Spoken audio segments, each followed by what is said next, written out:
coach and head JV coach.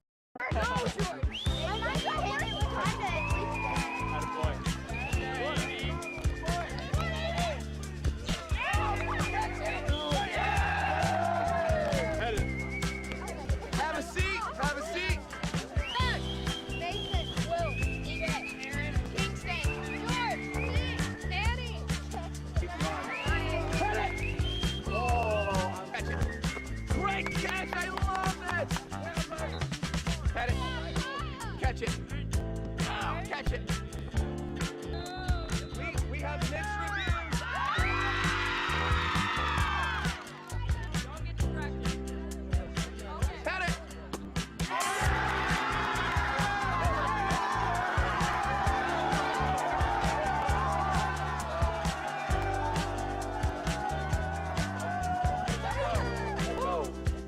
Let's go to here.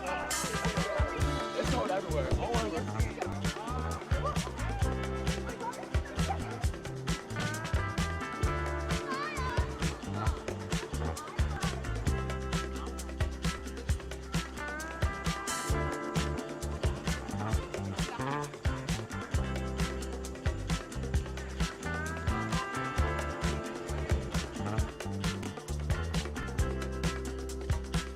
You're not giving max effort.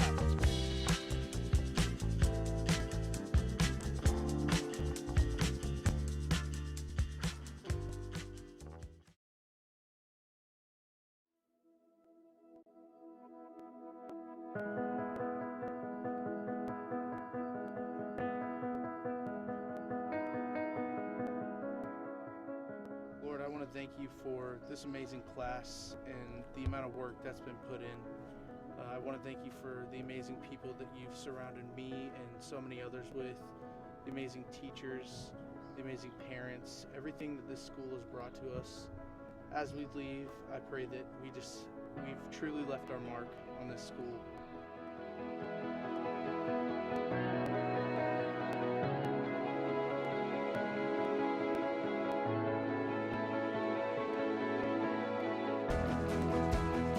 I think Coach Brown was actually right, because there is a certain hope to be found in the fact that maybe, just maybe, our class was handpicked and handmade for a year like this.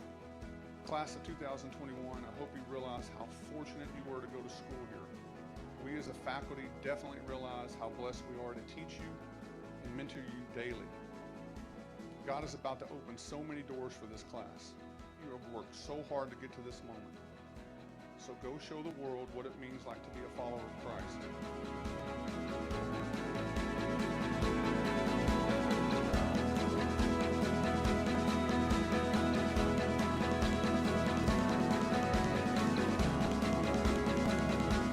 Ladies and gentlemen, the alumni from the class of 2021.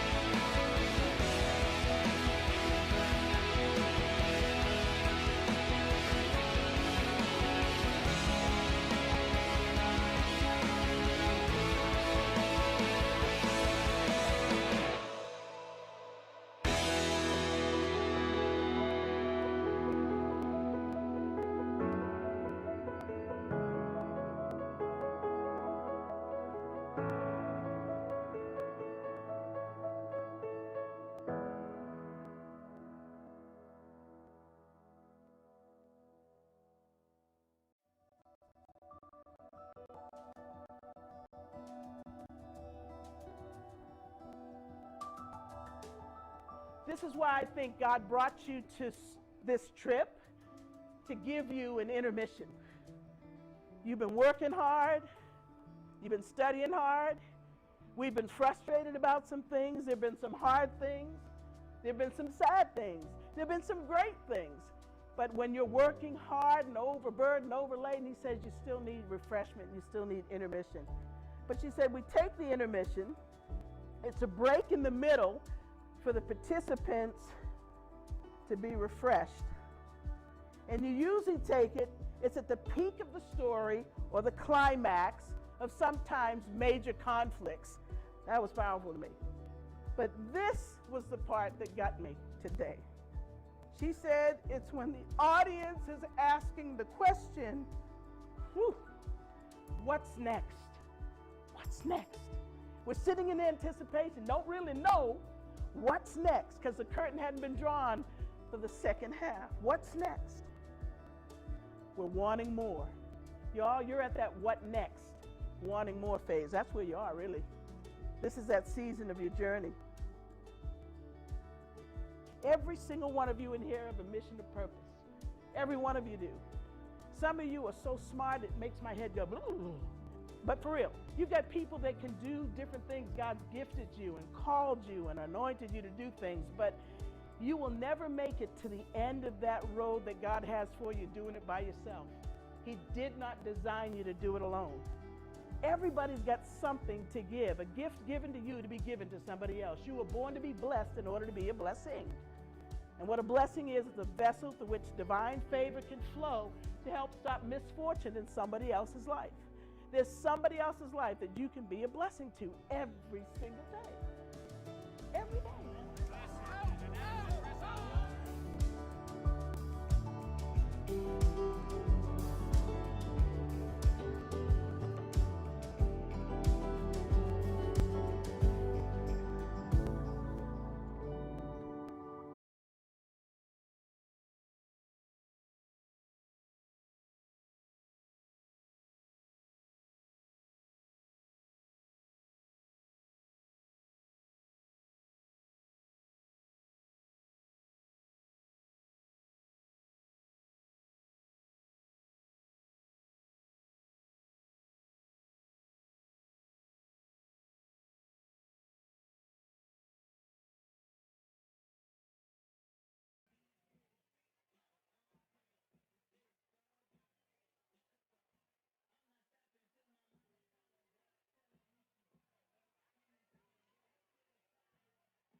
Welcome to Brentwood Academy, where tonight the Brentwood Academy Eagles take on Whitehaven, visiting from Memphis. My name is Scott Holmes, along with Matt McIntyre. Chris Woodley on assignment in Knoxville, Tennessee tonight. Matt McIntyre, class of 1988, graduate from Brentwood Academy, handling the color commentary as the Eagles, Matt, have their first game at home. It's been a rough stretch. Obviously started out with the first game headed to Florence, Alabama. Got the victory the last two games, a loss to CPA on the road and a loss to Memphis Briarcrest. More than anything, Matt, I think everybody's thankful to be at home. Yes, 3 road games in a row to start the season. That's got to be tough, especially for a team that's new to a bunch of starting positions. So last week, just real quick, the Eagles lost on the road to Briarcrest 17-7. Offensively, Brentwood Academy has a lot to work on, and Coach White talked about that a little bit, and I think we'll see some progress this week in both areas, passing and running the football. Yes, I think so. I think there's a lot of room for improvement. I think the team's been moving the ball actually really well. I think just down on the goal line it's been tough, and we've made a couple of mistakes, but I think we can eliminate those mistakes, and both last 2 games will be different. Brentwood Academy defensively has done a great job of getting after it on from the line. The front 7 have done a great job. The secondary, so just hadn't been able to put enough points on the board. But tonight, I think they'll see a good mixture from Whitehaven offensively, speed and toughness. And, Matt, as you know, anytime you play anybody out of Memphis, that's what you're going to get. Yes, they look big and fast, just like every other Memphis team we've seen in years. I'm excited about this game. We had a really good game with them 2 years ago here. They had 3 linebackers that were all SEC players, all went to the SEC, and we actually pulled that game out.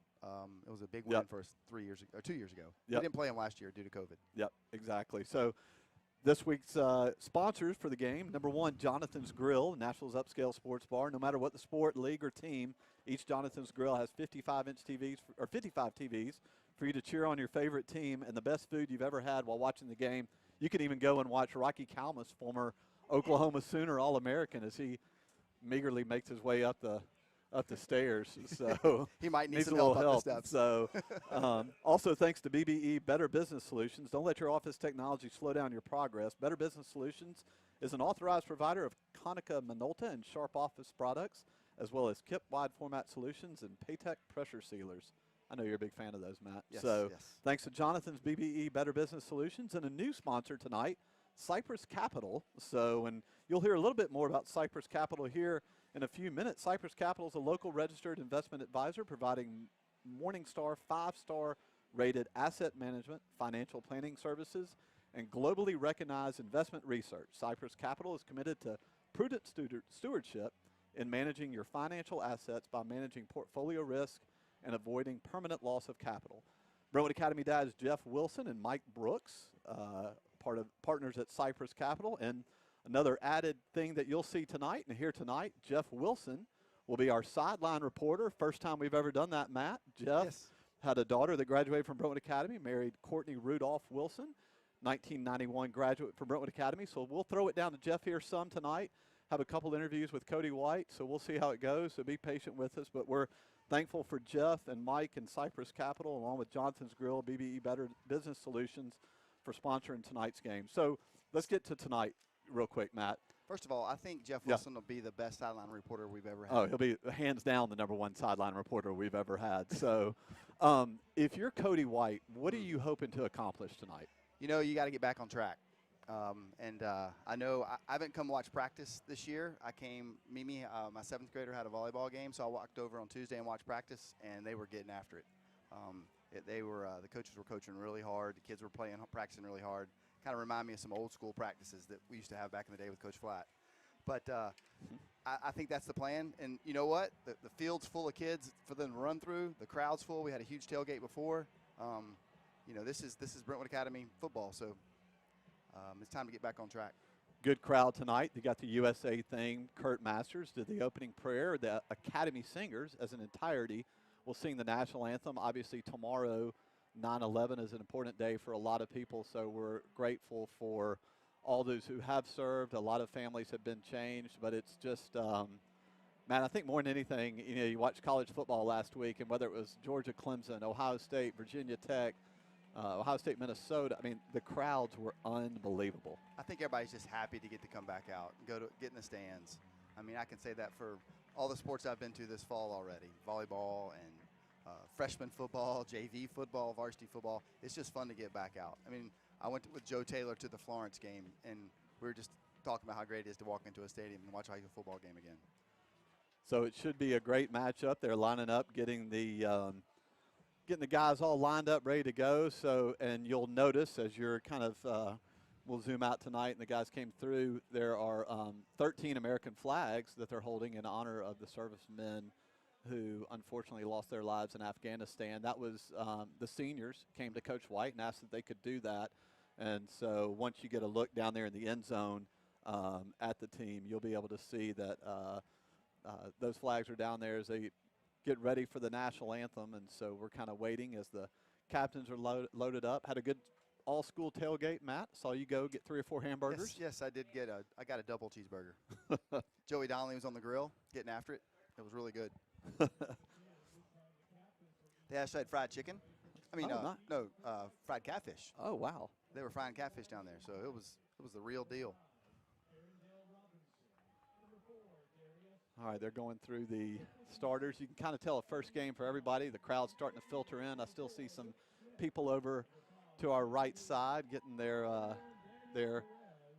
tailgate tent packed up and ready to go. Scott, our captains tonight, have you ever explained to people how they elect the captains? Why don't you go ahead and explain it? I'm not really sure. But I do know they have a defensive player of the week from the last week's game. They have offensive player of the week from last week's game, a special teams player of the week, and then a scout team player. Exactly. They all get to be the captains. And this week we were told there were 2 defensive and no offensive players. So Luke Smith and Reggie Reed, who Coach White told us this week in the call, had a fantastic game. Those are your defensive captains. Number 31, Daniel Perez, is the special teams captain. Number 98, Lincoln Aholt, will be the scout team player of the week and the captain. So those are the 4 captains. It changes every week just in regards to who's out there. So the coaches talk about it, and that's how they decide to do it. That's a really neat thing. I don't know if any other school does that, but that's a really neat thing. I'm not sure how many scout team guys get to be a captain each week. Yeah. So, well, it kind of keeps those guys. And, you know, I mean, of course, you never were a scout team guy, but it's a selfless job. So getting out there and getting beat up, by the time you're a junior or senior, though, you're ready to go. All right, we're going to rise for the national anthem, and we'll be back right after this.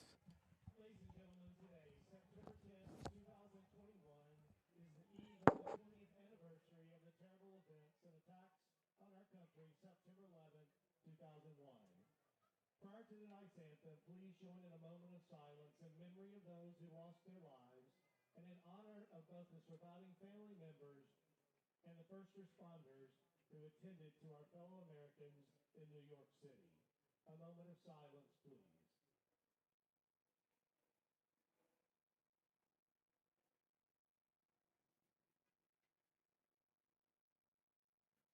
Thank you. Ladies and gentlemen, tonight's anthem will be sung by the Brentwood Academy Showcase Ensemble, the Academy Singers.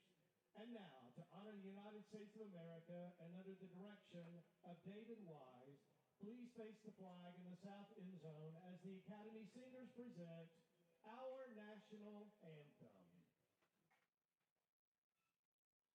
Oh, say, can you see by the dawn's early light what so proudly we hailed at the twilight's last gleaming, whose broad stripes and bright stars through the perilous fight o'er the ramparts we watched were so gallantly streaming,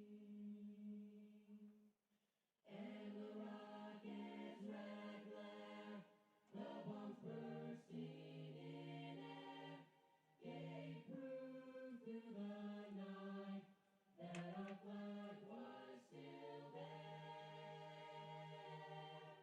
Oh, say does that star-spangled banner yet wave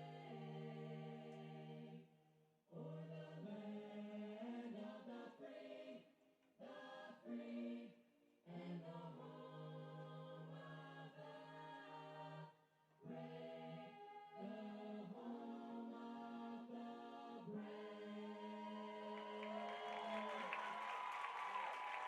Ladies and gentlemen, the The Academy Singers with the National Anthem, and so That was great. it looks like we're all set to get ready. So you got a lot of students that set up the tunnel, ready to kick this off in their red, white, and blue. Whitehaven brought a great crowd, came east on I-40. So, and we're going to throw it down here in just a second to Jeff Wilson. Jeff Wilson, our Cypress Capital Sideline Report with head coach Cody White. Jeff, can you hear us? All right, Jeff's microphone. Jeff's microphone's not on. Yeah, Jeff's microphone's not on.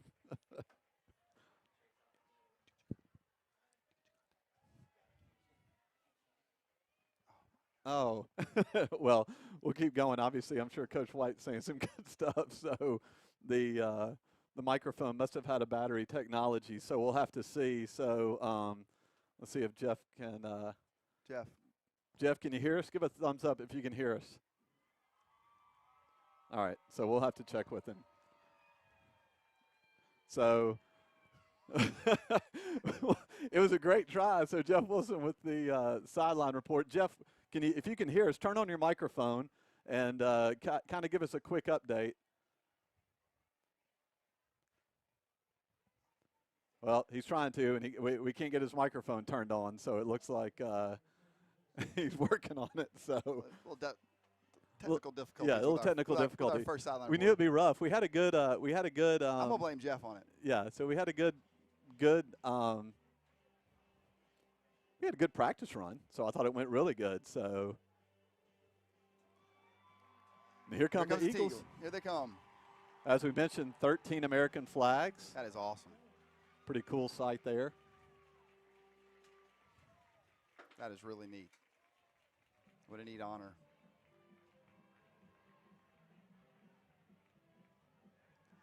Scott, I will say I'm a little disappointed that Whitehaven's band didn't come this year. Yeah, I know. That was like the by far the best thing. A couple of years ago, they were nonstop, so they did an unbelievable job. Yes, they were very entertaining and very loud.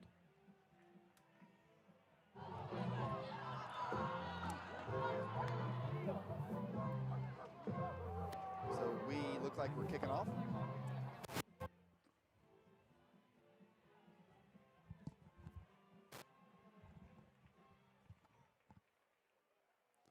So the Eagles set to kick off to Whitehaven.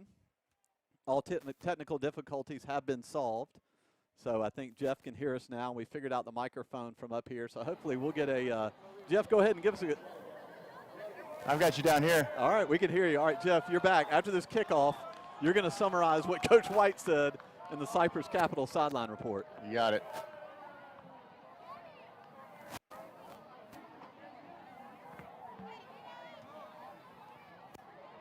What a great night for Friday night football. The weather's perfect.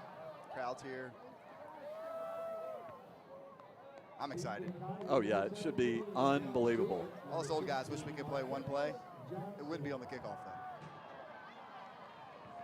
though. George Laster set to kick off for the Eagles.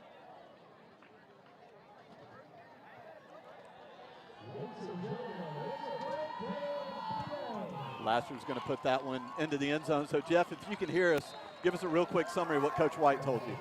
Yeah, obviously really glad to be back home after the first 3 weeks on the road.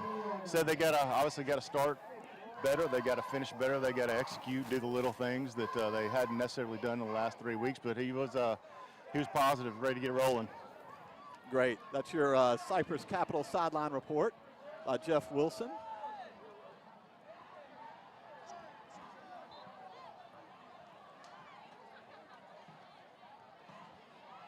Jeff, can you still hear us? I can.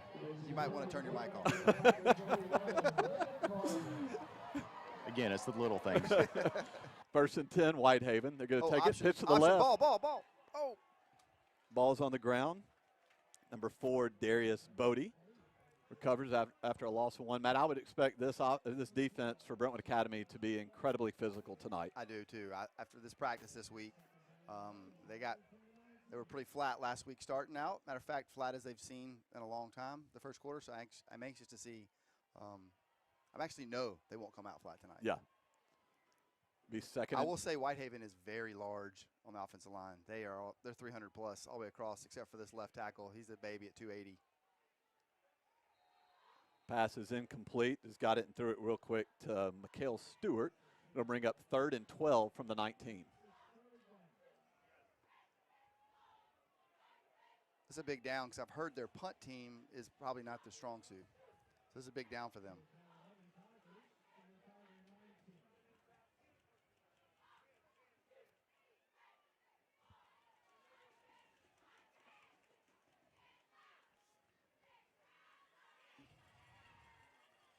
So the lineup trips right. They're in their what we call a 10 personnel. They're just going to go straight up the gut. And easy first down. And that's where a lot of people have had success right now against Brentwood Academy's defense. It's kind of between the tackles. Good job by Luke Smith making the tackle for the Eagles. Starting on the defensive line, Jabari Simmons, Luke Washburn gets the early start, and Davis Green, Luke Smith, and Chris Summey at the inside linebacker. Griffin Kropp, who makes the tackle right there. Number 89 and Reggie Reed are the outside linebackers. Lyons and Kalmus at safety. Graham Smithson and Isaiah Kane start at corner. So even some differences right now, Matt, 3 games in with who's starting on defense. Yes. Not surprised to see some changes. Give some other guys some chances. So they got quite a few guys dinged up. So Kropp, I think, not been healthy all year. So I'm anxious to see him play. Big, strong kid. Yep. A lot bigger and stronger than his dad was. 2nd and 7 from the 38, 10-15 left to go in the opening quarter.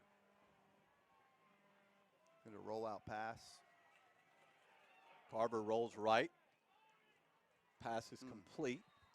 Up across close to the 50-yard line, about the 49. It'll be another first down for Whitehaven. So just a good job by Carver as he rolls, finds an open guy. Yeah, William Carver. He showed some speed there. He was able to get outside, get the corner. I thought he was going to run it, but he made a good decision. So second first down for Whitehaven as they keep the clock running.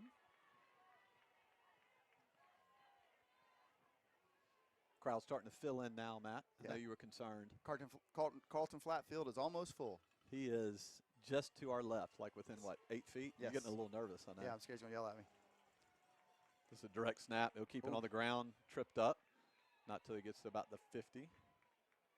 across the 50. They'll mark him at about the 47-yard line. Their front line is really big They're and huge. strong. They're really firing off the ball. I don't know how long they'll be able to maintain it, but they are moving right now. Jackson Wells checks in on the defensive line for the Eagles. 2nd and 6, Scott. I would stay with the run if I was them, but we'll see. Pass. Good play by Reggie Reed. Reggie Reed knocks it down. We'll bring up 3rd and 6 for the Tigers. Whitehaven, the 6A state champ from 2012 and 2016. So I know Coach White mentioned that he is very impressed what Coach Salisbury has done with this group for a long time at Whitehaven. Yeah, they've been good for a long time. Organized, a lot of great players, good athletes, and he uses them well. Well, that was a good play by Reggie Reed. You can't coach speed or height. Yeah. And he's got both. Well, and you notice, too, Whitehaven brought a lot of guys. I think they brought like 75, 80 guys. There's a lot of kids. Big 3rd down, 3rd and 6 from the 47. They're going to run it. Keep it on the ground. Good stop. Good stop. It's going to bring up 4th down, and I'm thinking the Tigers may go for it. Coach White said that if they're inside the 50-yard line, he would not be surprised if they go for it instead of try to punt. That's what they're going to do.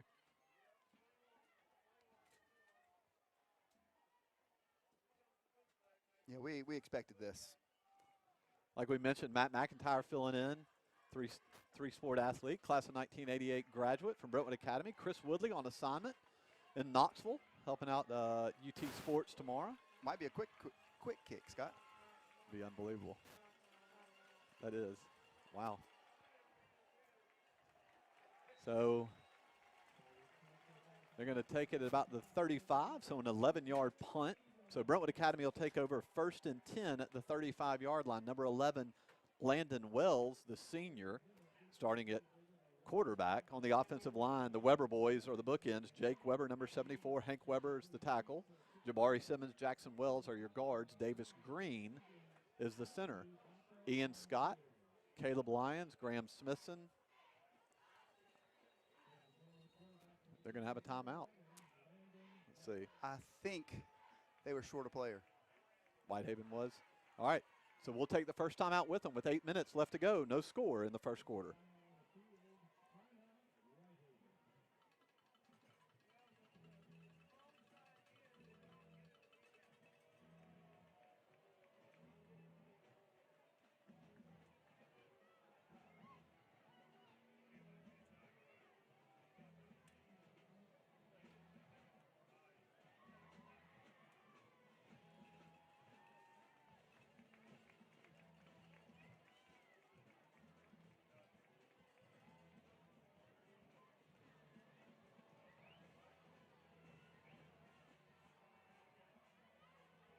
First and 10, Brentwood Academy. 8 minutes left to go in the opening quarter.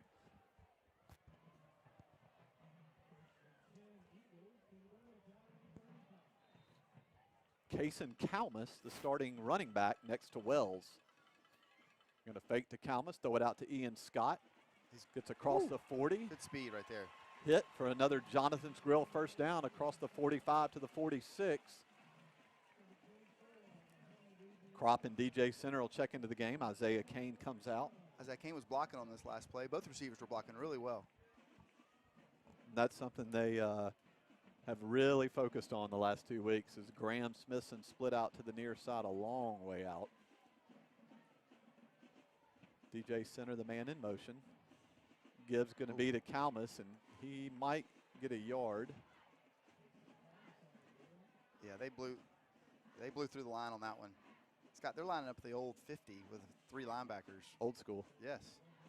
And they're running 3 deep behind it. And Kalmus is limping off his first play at linebacker, and he's already limping off the starting safety, Richard Griffin. Now they've gone to an even front.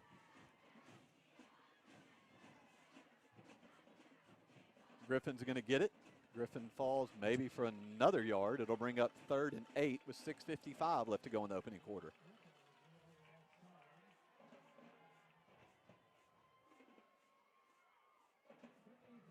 big as their offensive line is, Matt, their defensive line is just as impressive. Yeah, they're strong, quick.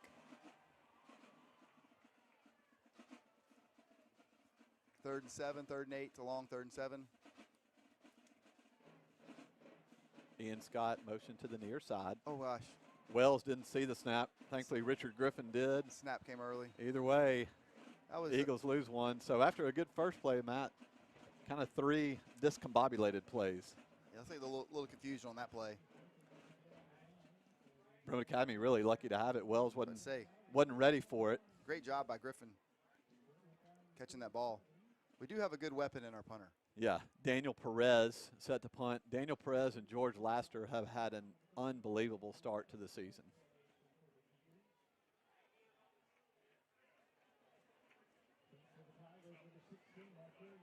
Good high kick. It's going to hit. Take maybe an eagle roll. Yeah. Brentwood Academy will down it right there. Whitehaven players were a little close to that for no about, reason. About the 17, so with 5:39 left to go, still no score. Matt, both teams kind of trying to fill each other out a little bit here. Yes, I think offensively, we had 2 plays. We're not sure what happened, and I think they'll get that straight. And maybe a little confused. Looks like I see Landon down there now talking to the coaches. Defensively, I thought we did well. They had a couple big plays, but on that, we were able to stop them. So Case and Kalmus started at running back and at safety. Is over here being tended to with an injury. Up the middle. Whitehaven finding a lot of success really in between the tackles. It's a good tackle by Caleb Lyons, or we call him Snoop.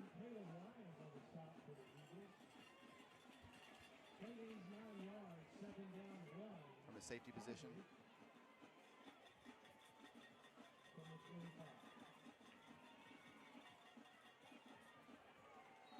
Whitehaven keeps it on the ground. I think he's going to be short. Should have bring up 3rd and 1 with just over 5 minutes left to go in this opening quarter.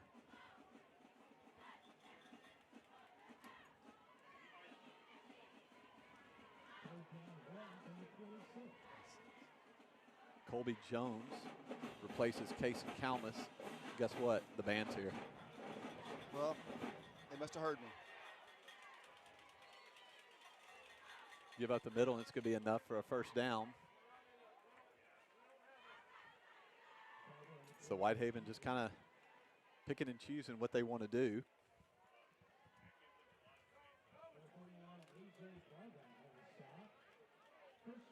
That big line is really big. Yeah. And so we're gonna have to, as Coach Dalton would say, bow your neck. And Hank Weber in on the defensive line along with Deuce Hereford. We'll see quite a few guys coming in and out that front 3. up middle again. Good job.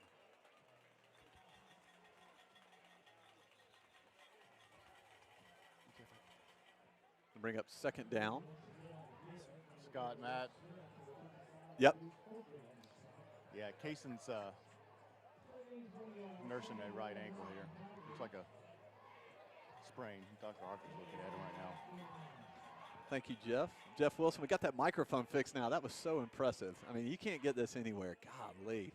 Jeff Wilson with the Cypress Capital Sideline Report. I think we messed up technically up here at the top for the first one. We'll have another interview with Coach White here probably after halftime.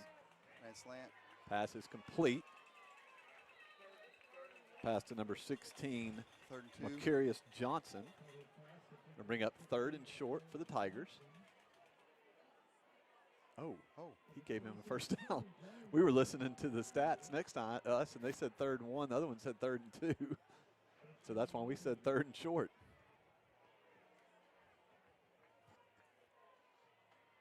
Yeah, that was a very suspect spot. Let's stay to the air. Graham Smithson's there to knock him out of bounds. Good one-on-one tackle by Graham. Pass complete to Carver. Somebody's coming into the game, linebacker. A.J. Barbat checks out. A.J., a sophomore, has done a great job coming in filling the hole there as a sophomore. Tough kid. I've been watching him play last 3 weeks. He's a tough kid.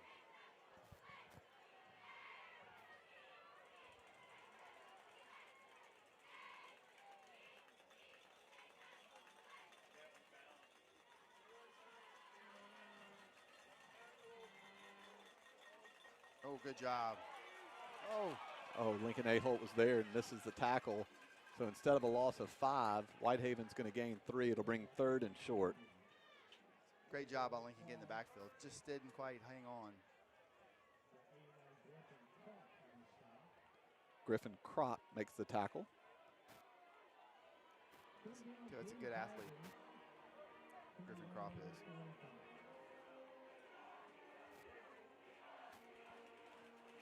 Whitehaven gets it to the right side. They're going to have enough for another first down. So Whitehaven just doing a good job of just kind of taking what Brentwood Academy's defense has given them. I think that was Deuce on the tackle, number 55. Kid plays hard. So another injury. Not as hot tonight. Thank goodness. You won't dehydrate, so I was concerned about you, but you were drinking some water. Yeah, and yes. now that they're checking him out, we'll take an injury timeout with him with 2:14 left to go in the first. Still no score.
We'll do a quick Cypress Capital sideline report, zooming in on Jeff Wilson and his BA gear. Jeff, what are you hearing down there so far? Both teams going after it.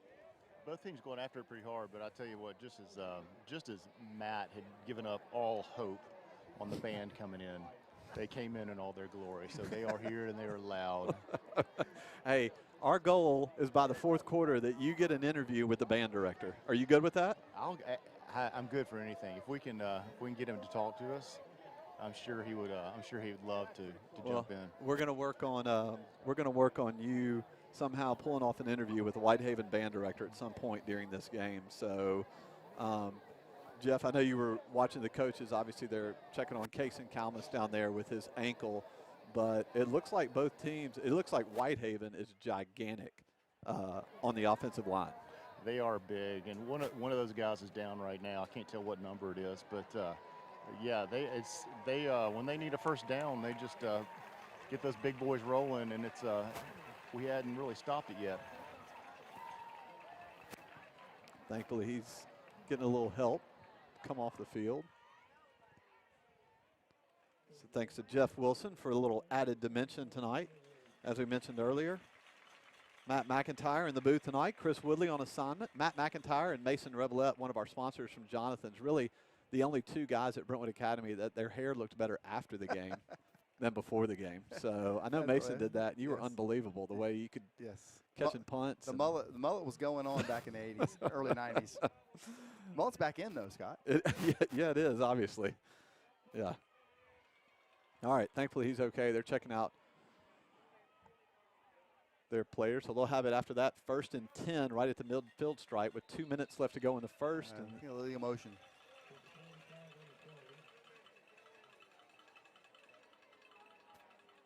Oh, they had too many on the field. Yeah, they had 12 in the huddle. They had 12 on the field. Yep.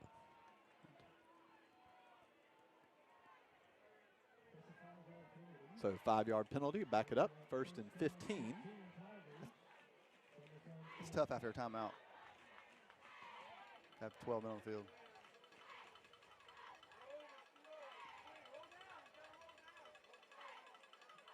Sweet. Stay on the ground, bounce it outside a little bit. Gosh, Great job. Job by Snoop right there. Caleb Lyons, number 1, fills the gap. Isaiah Kane also there. And Matt, you see, more than anything, I thought Reggie Reed and those guys did a great job of just pushing it outside, and great pursuit by the Eagles. Great pursuit by Summy and Caleb Lyons. I keep wanting to say Snoop. That was a great play. Loss of 6 yards. 2nd and long. Well, actually, no. Loss of a couple yards.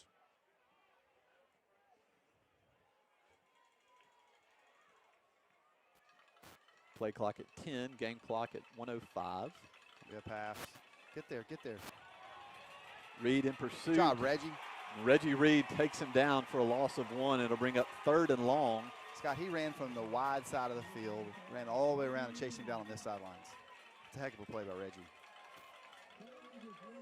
He's coming from 10 yards off. Look at the top of the screen. Yes. That's effort right there.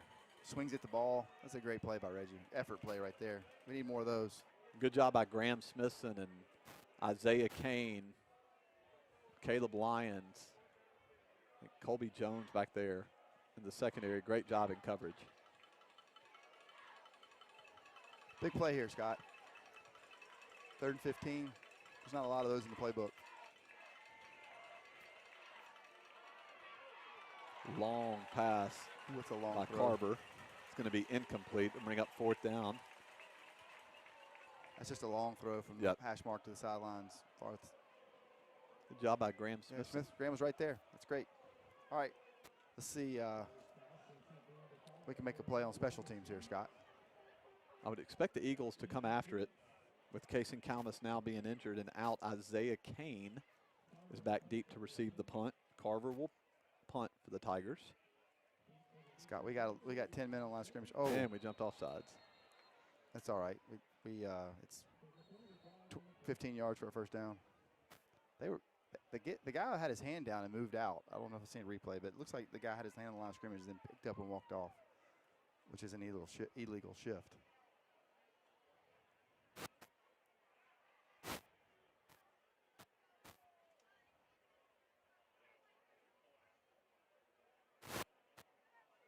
Referees are trying to figure it out. They are trying to. I always wonder what they're talking about in those huddles.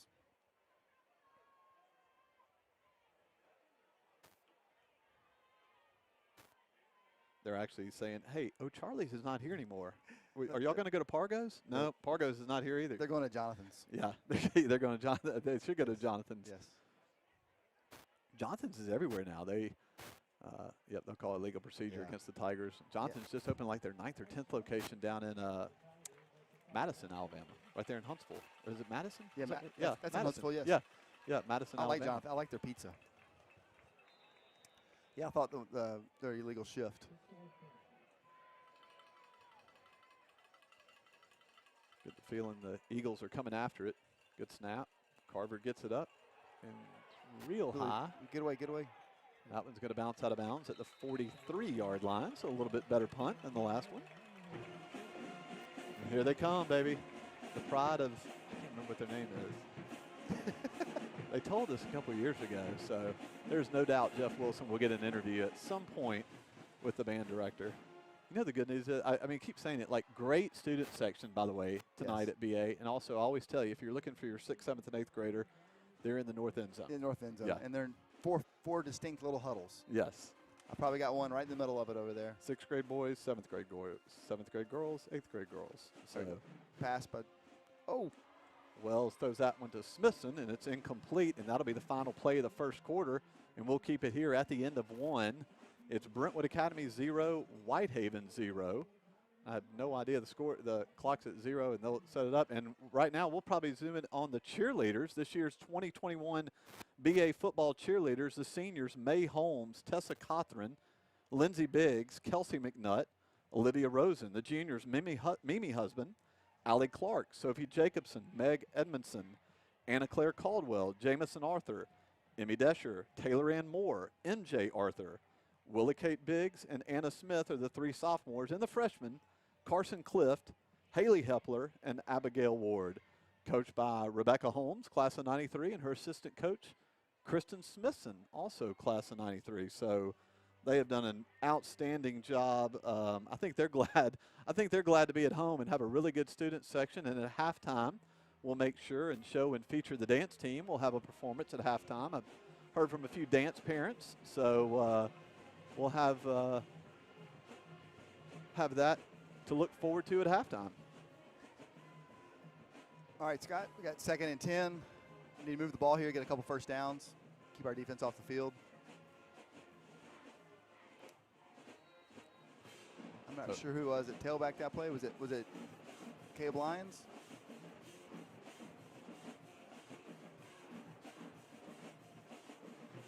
The Lions on the carry gains maybe a half a yard. I think it was Richard Griffin. Okay, yep, you're right. 7 and 1 look alike when you're old from the press box. Yeah, they do. The jersey number does. It's going to bring up 3rd down. 3 wideouts to the near side, Smithson to the far side. Wells fakes to Griffin, looks. He's got open. DJ center. Go, DJ. Woo, good move, DJ. Evades a tackle across the 30 up to the 25. You know what? Every time he catches the ball, it's pretty impressive. He makes plays. DJ's a really good basketball player, too. DJ center and Griffin Crop That was a good move. have been unbelievable in the middle of the field all year.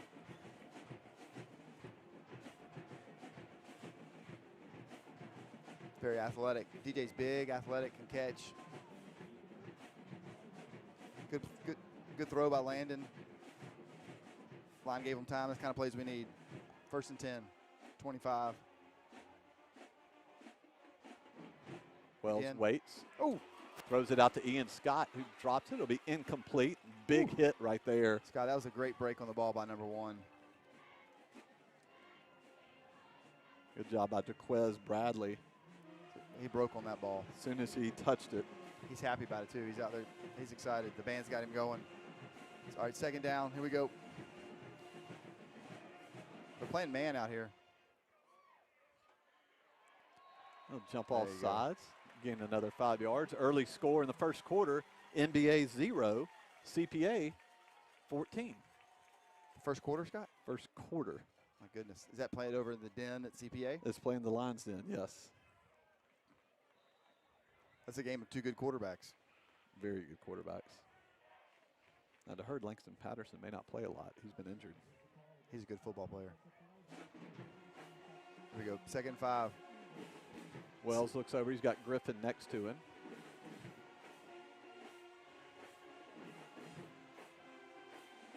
Play clock down to 2 2 seconds. 1. Snap it, snap it. Nobody saw it. And that should be a delay of game. None of the coaches saw it. Nobody saw it, so they'll back it up 5. Had 2nd and 5. Now it'll be 2nd and 10. I guess you and I saw it. Well, Coach White a little frustrated, talking to the assistant coaches, like, let's get the – they had a play, looked over, then trying to get another one play called in. well, usually you have one coach's job is to run down and call timeout. Right. Maybe they didn't want to this far down in the red zone. Archie and Smithson are the wideouts. Crop and center, both tight ends at the same. It's like Landon's having to tell people where to line up a little bit. Landon's keeping it. Oh, Wells keeps it outside, speed. 25-20. Evades a tackler, 15. And it's going to be close. We'll see where they mark it. Probably going to be about a yard short. It'll bring up 3rd and 1. Scott, I think we thought we'd see more of that tonight. Yeah. I think we just saw some. He's pretty explosive with the ball. Really good run. Well, the Eagles have played 5 different people at running back in the first 4 games. And so Landon Wells, Coach White talked about how good he was. He's a tough kid. Running the football, yeah, you want to use his wheels. 3rd and short. Coming Wells again. keeps it again Good inside play. the 10. It'll bring up 1st and goal. Great read. I don't know if he's reading it or he's, they call a stick. Let's see. He read it. So, Scott, I don't know what number that defense end was, but he turned his shoulders and ran right down. That's an easy read for a quarterback. If he sees him turn his shoulders, he keep the ball. And Whitehaven will burn their second timeout with 9:53 left to go in the second. Still no score.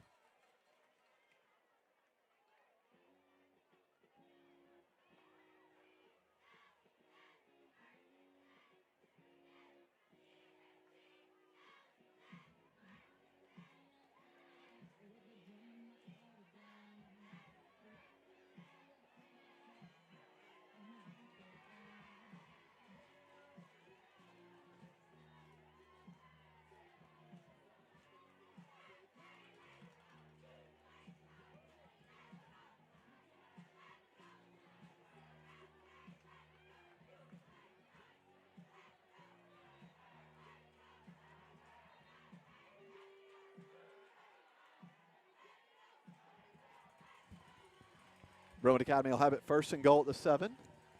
Matt's excited. They got a little Miley Cyrus party in the USA going. I'm excited we're getting ready to score. We're going to play Guess the Eagle, by the way, here eventually and figure out who's in the Eagle uniform. I know, but I can't tell anybody here yet. Is it Kyle Holmes? Kyle's doing the chains. First and goal, Wells evades a couple of tacklers, but not the one. He's going to gain maybe a yard. He's taken pounding these last 3 tackles. He hops up, though. Good job by Whitehaven. Good pressure. Good job, defending coverage. it as well. Good job covered. CPA, NBA now in the second quarter. CPA still leads 14-0. Second and goal, 9:20 left to go in the second. Wells keeps it again, and he is smothered. I think they're catching on to Landon Wells now. Let's see here on the replay.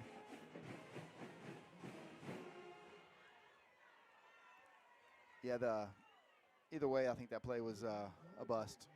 I think they would have got Griffin tackled in the backfield as well. What are you looking for right here, Matt? Third and goal at the 12. I'm looking for DJ Center right here in the slot.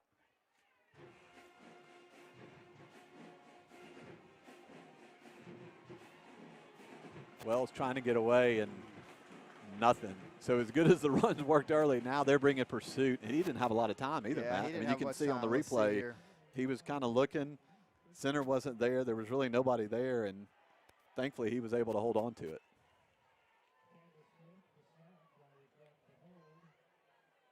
Well, again, we have good kicking, good special teams. Smith to snap, Clark to hold, Laster to kick. It'll be a 36-yard field goal attempt.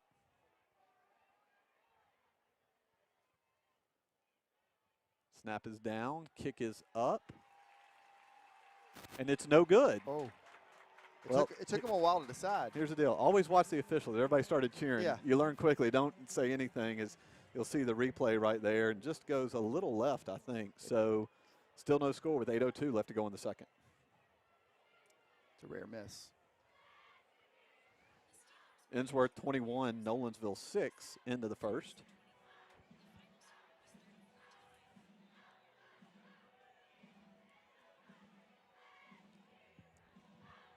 So Brentwood Academy's offense or defense will come out. Whitehaven will take over first and 10 from the 20. Hereford, Aholt, and Weber. Hank Weber are the defensive, the front 3. Reed and Kropp, the outside linebackers. Be surprised they take a shot here. Throw it out quick. Just going to play a little man coverage and a great job. Great tackle there by number 26, Colby Jones. I think Isaiah Kane was in there as well. Going to bring up second and about 8, 7:40 left to go in the second quarter.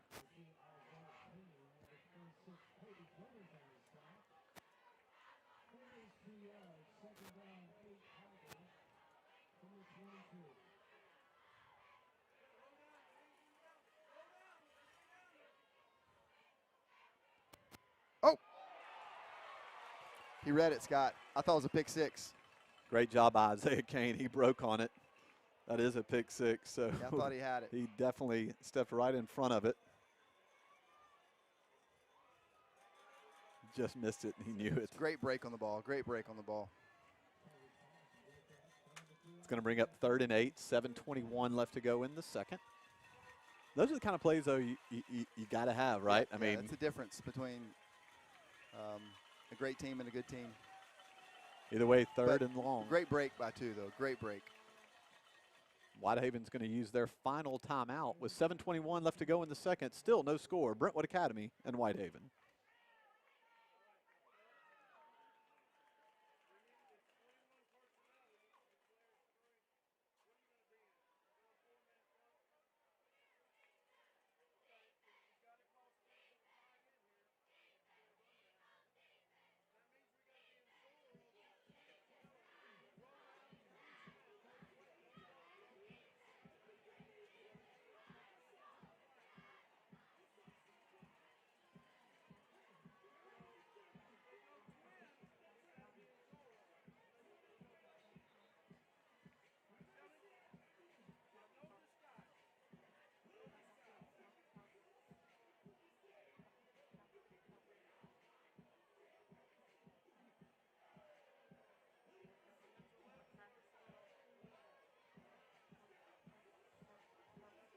after the timeout.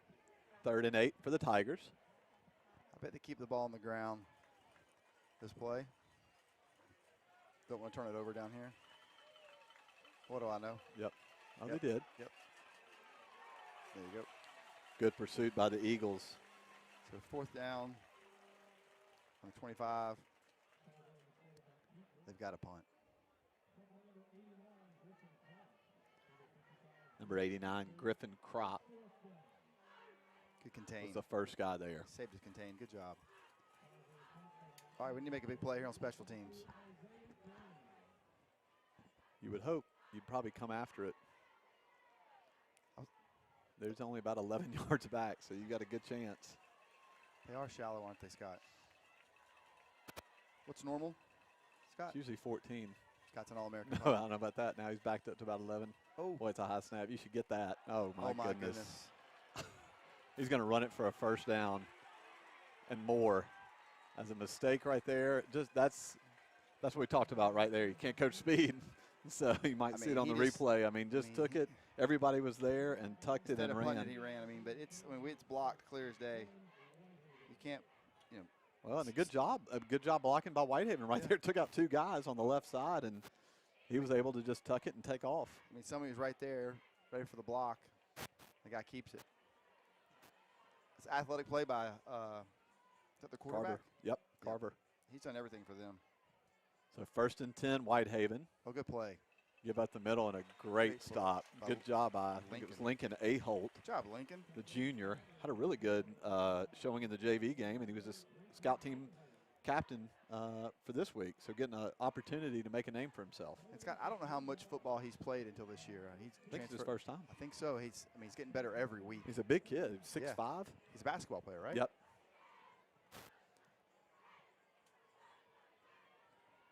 Good to see guys playing more than one sport. It is. That's great. Pass. Carver waits, rolls out, looks. Get there, Graham. Great play. Oh, great job by Graham Smithson breaking it up. There's a little prime time there. It was. You know what? You didn't see, what we're seeing right now? You didn't see kind of this enthusiasm last Exactly. week. Yeah, you were there. Yes. Yeah, they're all excited. They're jumping around and make plays. Football's supposed to be fun. Yep. It's more fun when you win. Yeah. But it's supposed to be fun. 5:25 left to go in the second. No score at Carlton Flat Field. 3rd and long for the Tigers. And you know what, Scott? You've got to play defense with enthusiasm. You have to.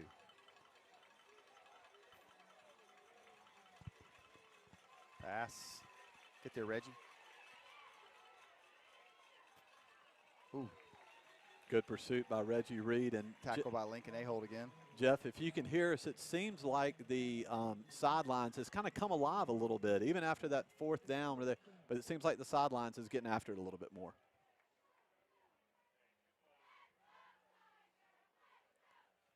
Yeah, Scott, just like you guys mentioned, Coach Lilly's got the defense fired up, and I think that's filtered over to the sidelines. Everybody's pretty hyped right now. So defense is playing really, really well, flying to the ball right now. I know you're having a hard time hearing us too. The student section right behind you is impressive. Scott, will we go after another punt? Gosh, you would hope so. So maybe the guy on the end will contain this time as it's 4th and long. Better snap this time. Gets that one off. Good kick. Oh, good catch. Fair catch at the 25, 26-yard line. Jeff, I know you were able to be down there when the offensive line was meeting, and you were able to kind of poke your head in and listen to Coach White. What were some of the things you heard them talking about that they're trying to get this offense moving? Well, Scott, watching them go and look at what this defensive line is just so big. They're just trying to get out here and get them moved out of the way so we can get something going on. I mean, Landon's been trying to do all he can, and he's really had some success. And DJ Center down the middle has been there quite a lot. Hopefully we'll see some more of that. Thanks to the first game as a sideline reporter, Jeff Wilson. Eagles will keep it on the ground with a good run right there, Matt. And this offensive line finally starting to knock some guys off the ball. Yeah, so we brought DJ Center from tight end, brought him over, and I was waiting for the replay, but yes, made a really good block, made a hole. First hole we've seen tonight for a while. 2nd and 4, which is good second 3, second 4 is a good play call. He's a play caller. And this Good is down a distance. This seems like it's setting up kind of a 2-for-1 for Coach White. If he can get some points on the board here, then receive the opening or receive the DJ. kickoff as DJ Center gets with him in the flat off the left side. There's a penalty flag on the play back at the 34. I think they might. It looks like it's going against the Eagles. We'll see what happens here, but you can see right there. What a play by DJ. They're going to call a hold right there, I bet. I think guys don't want to hit him because he's so big. Yeah. One-on-one, I wouldn't. And then he makes a miss on top of that. He's more athletic than he looks, size-wise. Yep, so they got him on holding. They'll back it up 10. So after a great play by the Eagles, just kind of shooting themselves in the foot, making a good play. And this is, hey, Coach White said this was going to be a tough matchup. Yes, shooting yourself in the foot here hurts. So bounce back right here. It's got a little Georgia Clemson to it, doesn't it? 0-0. Yes. I don't know if we have as many viewers on ESPN as Georgia and Clemson. Hopefully we have Miss Dobbins. By the way, Miss Dobbins is like our #1 fan. That's so great. she thinks That's we're better. I mean, like, our wives. Darren Dobbins was in my class of '88. Was he really? Yes. Well, stop. Stop and so go. they're gonna stop and go. Go, go, Gonna go. air it out. Oh. You got to call that. You got There to it call is. that. Oh, there it is. I was about to say, he couldn't Yes. get the flag Yeah, out. I was about to say, what happened? Yeah, so you'll see. Well, you can't really see it. Defender, he just, and part of the, if he had turned his head around, but he just kind of stopped and kind of got run over. We can hear their coaches saying it was on offensive pass interference. Well, the officials are. Go ahead, Jeff. Scott, Matt, this is that's the official that had trouble getting his flag out there. I think it was the same official that just gave me my first official sideline warning. So he was dodging the ball there and couldn't quite get the flag out, but obvious interference there. Yeah, you definitely don't want to get a sideline Good penalty for you, Jeff. The first time you've been on the sidelines. That is fantastic. So y'all don't tell Coach White, okay? Jeff Wilson's the first and last sideline reporter for ESPN. No flag. Pick it up. Oh. Oh, those are always the good ones. Hey, Jeff, why don't you go interview the back judge and tell him why they picked up the late flag he threw? Well, he was a little confused. Again, the ball was headed right for his head, and he was reaching, and finally threw it. I don't know what he was thinking. Maybe say it was uncatchable. Yeah. We'll never know. Either way, 3rd and 14, 3:52 left to go in the second. Whitehaven, their safeties are about 20 yards back now as Wells is going to roll right, rolling, throws off 1 foot. Oh, just a little too high to Scott. That's a tough pass for Landon Wells. That's a really hard throw, running that hard. Watching the replay here, he gets a lot of width here. Sets his feet. Oh, he didn't get a chance to set his feet. No. So after a couple good plays. That's a really hard throw on the run like that. You can't set your feet.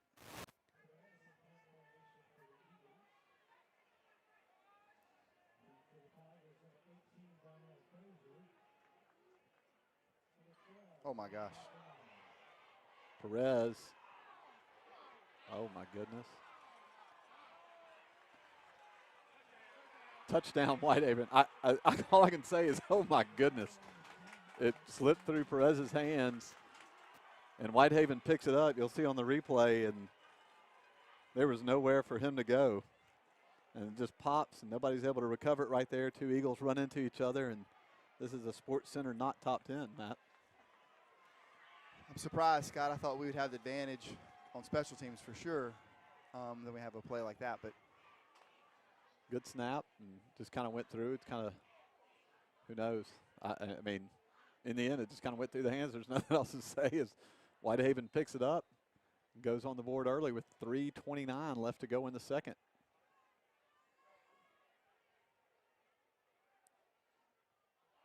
Extra point is blocked. Can you return it? No, not in high school. Oh, not in high school. Yeah, everybody should know that. Yes. Good gosh, everybody's yelling. So either way, our coaches are not happy right now. There's 3 or 4 of them on the field. So you'll see the replay here with the block. So Matt, costly play in special teams to put Whitehaven up 6-0. Yeah, like I said, I'm really surprised that they score on special teams against us on a block punt. Really surprised. Not like us. I think our punting team's been our weapon. so far this year. It's kept us in games.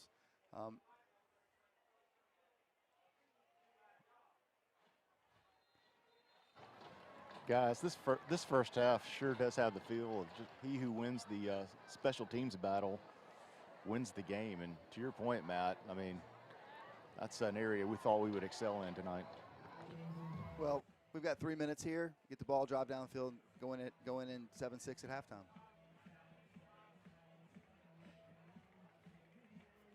Be interesting to watch. Just kind of, you get down at home, your first home opener, good crowd, great showing by the student section. See how these seniors, how everybody kind of bounces back off kind of a mishap you just weren't expecting. All right, we got to bounce back right here. Sudden change. Time to bounce back, make a play. I don't think their kicker kicks it very deep. I think we're so quiet, Scott, because we're surprised. Well, just surprised our punting's been so good all year. So it happens. Yep. It happens. Just been one or two little things I think Coach White has said. And I guess the good news is you still got a lot of season left, and in the end, it's all about the playoffs. So, but just trying to fix the little things and the little details as the Eagles are set to return the kick.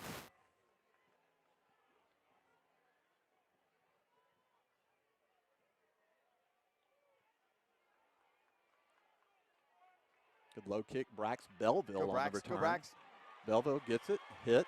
Who's a tough kid. Bounce to about the 40-yard line, and that's where Eagles will have it 1st and 10, and Brax Belleville has kind of been an All-American in JV games, hasn't he, Matt? Well, you and I both said he needs to be out there. Yeah, he dominates the JV games. When I say dominates, he scores offensively, defensively, on a pass, on a run, on a kick return, punt return. The kid has no fear. I'm excited to see him the next few years, maybe this year. 1st and 10, Brentwood Academy. Landon Wells brings them back out. Smithson and Scott to the wide side. Kropp and Archie to the near side. Richard Griffin lines up on the right side of Landon Wells. 3:22 left to go before half. Screen to Archie. Screen to Archie. Go. Just kind of looked slow from the beginning, didn't it? The line never got there. The block never got there. Landon had to throw it over the line, over their defensive line. Yeah, it's like there's a penalty on the play. What do they call, Scott? Did you see? We're waiting.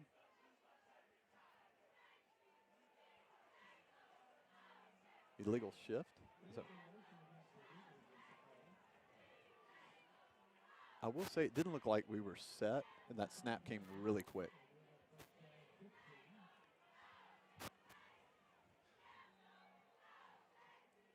So they'll mark it back 5, 1st and 15.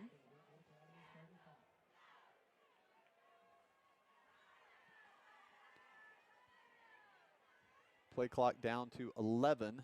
Wells finally gets the play call. 2:55 left to go on the game clock. Throw it. Wells waits. He's got Ian Scott.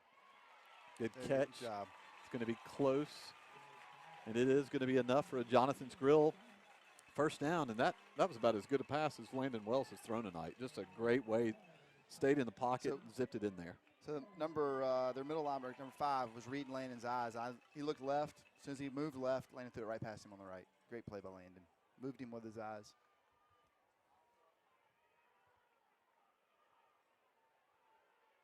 Wells gives it to Griffin. Fights for about 2, maybe 3 yards. Jeff, you'll be glad to know we're getting good feedback on our new sideline reporter. So there's a lot of people that are big fans of Jeff Wilson, so we may have to up your pay. Did you say pay? Yes. Yeah, and it wasn't your wife or anybody else like that. The Simpson family may start sponsoring the sideline report down there. 2nd and 7. Wells looks. Oh, great catch. Throws it out to Kropp. It's complete for a gain of about 3. It'll bring 3rd and 4 with 1:45 left to go before halftime. Scott, the defender fell down on almost like a pick route, and the defender fell down. So Brentwood Academy takes their first time out with 1:45 left to go in the second, and we'll take it with them.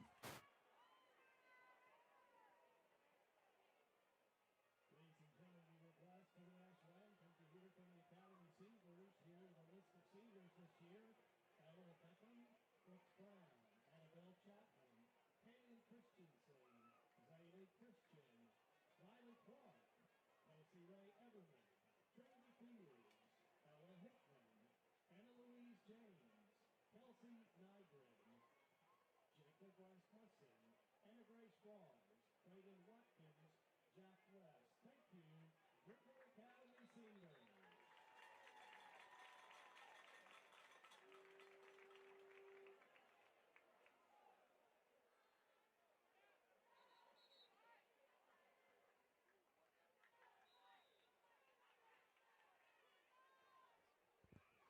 After the timeout, Brentwood Academy has it 3rd and 4, 1:45 left to go before the half. Eagles down 6-0 to Whitehaven.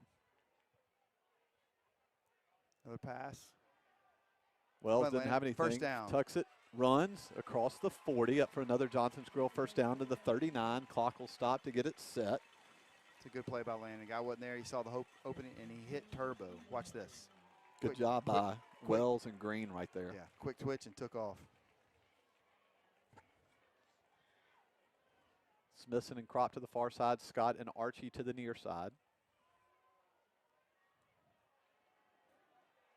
Deep. Boy, Wells stayed in there. This should be a touchdown. Smithson 10-5, track down. Touchdown. I don't think he ever hit the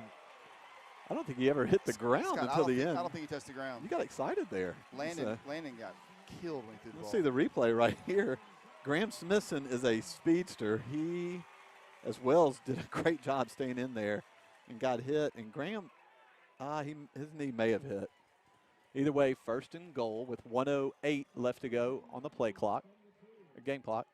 Griffin stops, gets it, and he is hammered right at the 3-yard line. Everybody's still pushing around. How much time we got? It's going to bring up 2nd and goal, 54 seconds left to go on the game clock. Eagles still with 2 timeouts. Obviously, 4-down territory.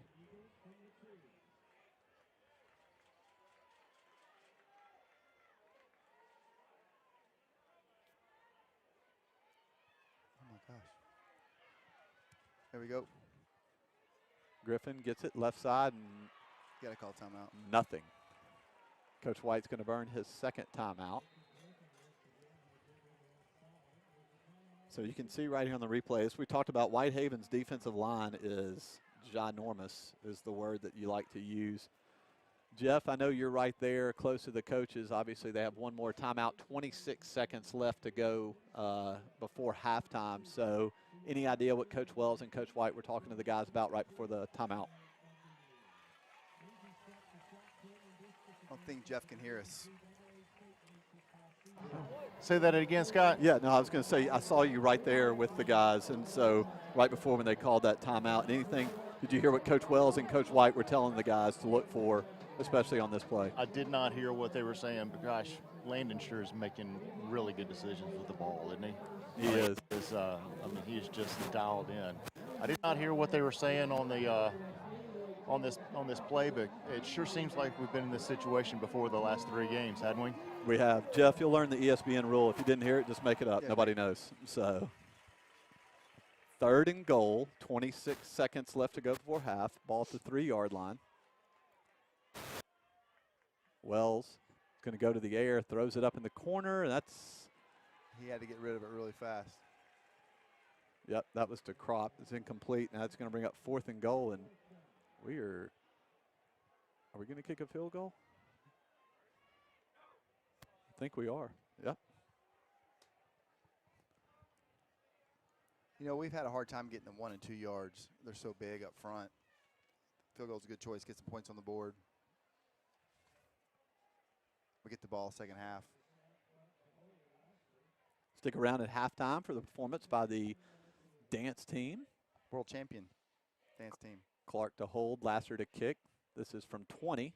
That kick is up, and that kick is in the woods. That kick is good with 15 seconds left to go before half. I think he was a little mad about missing the last one. Yeah, your new score, Whitehaven 6, Brentwood Academy 3.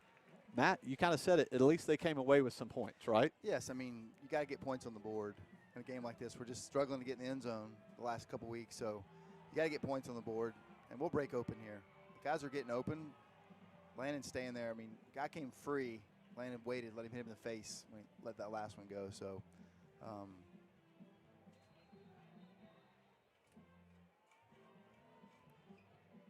venture to say they'll just down it after the kickoff.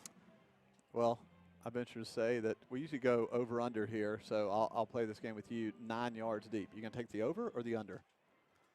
Kickoff. How far is it going? Over. You take the over. Yes. All right. Yes. It's for entertainment purposes only. He's kicking it in the woods. I'll go under. That's why we got Jeff on the mic. Surprise onside? Oh, No. that would surprise us. Yes, it would definitely be a surprise.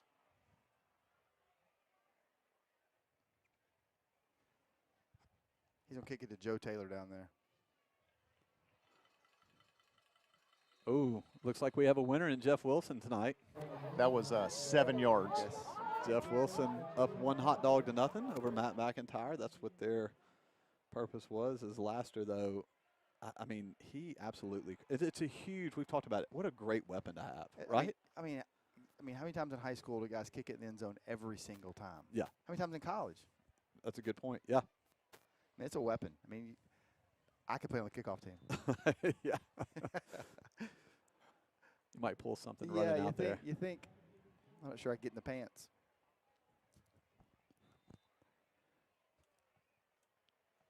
That's what Whitehaven does is they'll take the knee and down it, and the clock should run out with 5 seconds to go before half. So, Matt, kind of an ugly first half, and I think both teams have a lot to talk about at halftime. Yes, I think so. I think we're surprised to be 6-3. We'll clean up a few things, though. It'd be a big difference. Stay with us. We'll be showing the dance team here in just a few minutes when they come on, and the cheerleading squad, I think, as well, will have a performance. So it's a halftime score at half. Whitehaven 6, Brentwood Academy 3.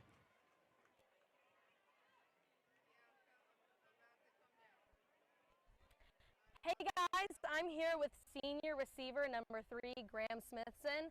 Graham, I'm going to ask you a few questions if that's all right. Perfect. Let's get to it. All right. First, offense or defense? I'm going to have to go with offense. All right. Favorite season? Winter. Celebrity crush? Ooh. Zendaya. All right.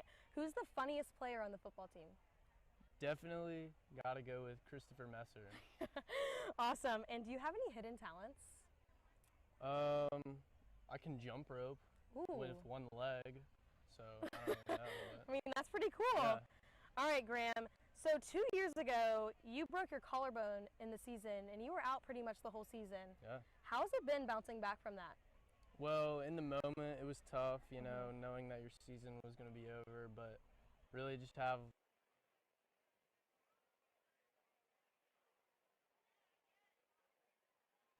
So before the dance team performs, we have headmaster Kurt Masters joining us at halftime. Kurt, this is a lot easier to get to us this year than last year, right? You like where we're positioned? A little less of a vertical ascent there.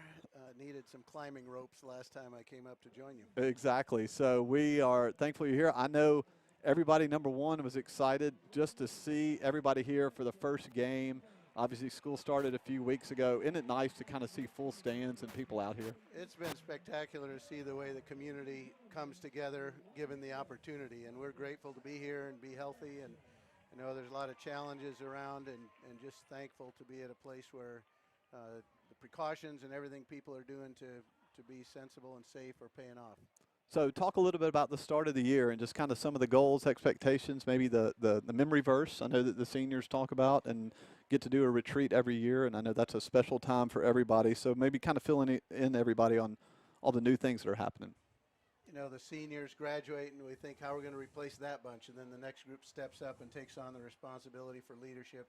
And it starts with that senior verse retreat where they talk about a number of different scriptures that have touched their lives, and then think about how that's going to impact the life of the school. And that leadership translates into the conversation seniors have with the underclassmen as they share the verse, talking about you're not always happy, but you've got joy if you got a relationship with Christ. And so hearing the kids echo that, younger kids talking to their parents. A parent at parent night last week was telling me how his student, a new student here, had come home and say, you know, I'm not always happy, but I have joy. Right. And it's just really spectacular. But great senior leadership. It's been fun to watch the work from the summer, from robotics and the fine arts, all the various activities here, as well as athletics, just contributing to a launch of the school where people already have established relationships. They've already grown into leadership roles that they'll be taking on. The Academy Singers and the kickoff here, just spectacular. A lot of work goes into making it look that easy and that good. Right. And so just all of that poured into the start of the school year. Faculty had been working and preparing, and so great community feel. And then just the last couple nights, this past night and the Thursday before, we had the parent nights, and seeing the parents and the interactions and the relationships there, it's just spectacular. So I think a lot of parents have a hard time getting from class to class because they all want to visit with each other, right? So it's almost like you have to come up with a with like an hour for all the parents just to hang out. And once in a while, parents get to the wrong Yeah, class and so on, just like the kids. But that's all Yeah. part of the story. You know, it's been great to be at a place where we're free to talk about the Lord, about hope in Christ. The world around us, clearly there's evidence that everything's not like it should be. It's a fallen world.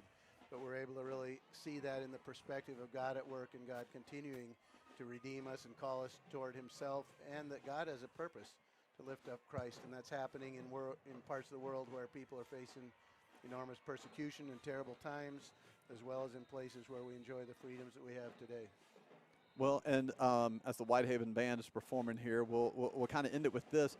Talk about next week, homecoming. You have a lot of alumni in the homecoming court. Everybody looks really good. Their dads have to put a suit on to escort some of the young ladies on the homecoming court. But just a good time to get everybody back over the last 50-plus years here from Brentwood Academy. You know, when you think about a school where people stepped out when there was nothing here, and over time, the sacrifices, the investments, the leadership, both within the school from the parent community, but also within the student body.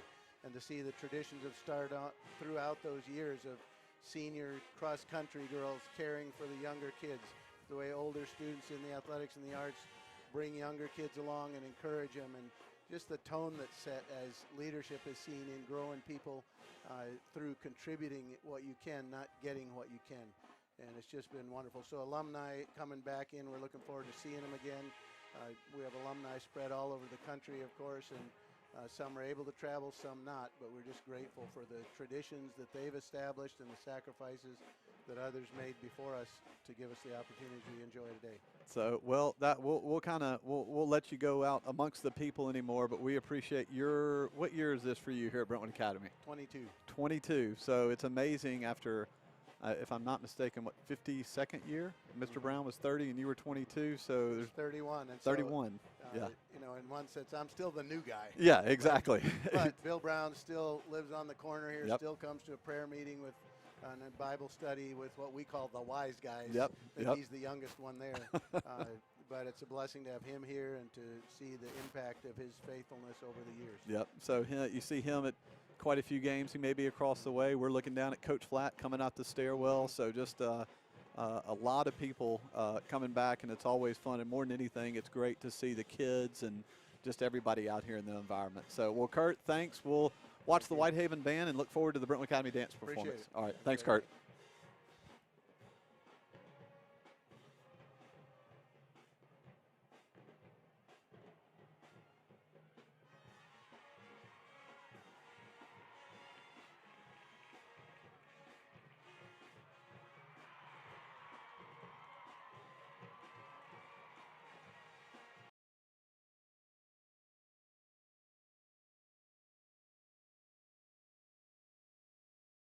Hi everyone, I'm here with both offensive and defensive lineman number 72, Grant Clark.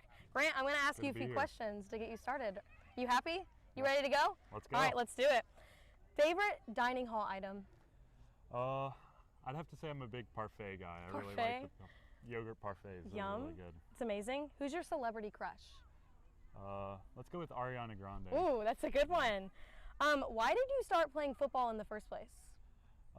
Well, I started playing football because I came here in 6th grade and you actually have to play a sport. That's awesome. And so, but I ended up really liking it, so I stuck with it in high school. Great. Offense or defense? I'm going to go with offense, just because practice is usually easier. All right, and 3 words that describe you best. Fun, funny, and smart. Those are good ones. All right, Grant. So you are also part of the wrestling team, is that correct? That is correct. All right, so tell me a little bit about the conditioning. What's the difference between conditioning both in football and wrestling? Football is a lot more like sprint conditioning, but wrestling is more like muscular endurance, and so wrestling is generally harder. Generally harder? Oh, that's not what I expected, but all right. What else do you enjoy besides football and wrestling outside of BA? I actually enjoy school, which some people think that's weird, but I like hanging out with my friends, that sort of stuff. Well, that's awesome. All right, and what is your favorite part about being on the Brentwood Academy football team? My favorite part about being on the football team is just getting to be with a good group of guys and just kind of have fun playing a game that we really enjoy. So awesome. And do you have anything you want to say to the fans or anyone watching at home tonight? We're going to catch a dub. So, All right, well, thank you, Grant, and good luck tonight. All right, thank you.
Great job by the Whitehaven band. If you were here, they're getting a standing ovation. Traveled from Memphis and did an unbelievable job. Cheerleaders now on for a performance. May Holmes, Tessa Cothran, Lindsay Biggs, Kelsey McNutt, Olivia Rosen, Mimi Husband, Allie Clark, Sophie Jacobson, Meg Edmondson, Anna Claire Caldwell, Jamison Arthur, Emmy Desher, Taylor Ann Moore, MJ Arthur, Willa Kate Biggs, Anna Smith, Carson Clift, Haley Hepler, and Abigail Ward, your 2021 BA football cheerleaders.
Great job by the Brentwood Academy 2021 cheerleaders. Now the dance team taking the field. Catherine Jomini, Claire Massey, Sarah Lampley, Allie Butler, Allie Lakai, Cecilia Montiel, Grayson Follis, Caroline Kelly, Sarah Beth Martin, Christina Naslin, Julianne Ross, Maria Schwartz, Presley Vassar, and captains Caroline Witt and Megan McKinney. Matt, these girls have won 8 national championships, 5 in a row, 2017, 18, 19, 20, 21. And they'll head to Orlando in March to defend their title. Dynasty. It's unbelievable. It's unbelievable. It's really, they practice all the time. You can see the dance room when you pull in the parking lot a lot of times. Any time of day, they're in there practicing. Turn it up and watch this because they are unbelievable. The Brentwood Academy dance team.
Great job by the Brentwood Academy dance team.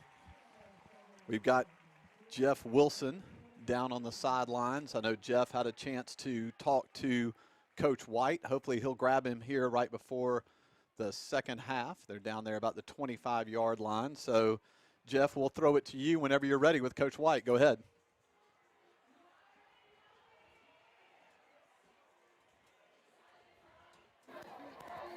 Go ahead, Jeff. Scott.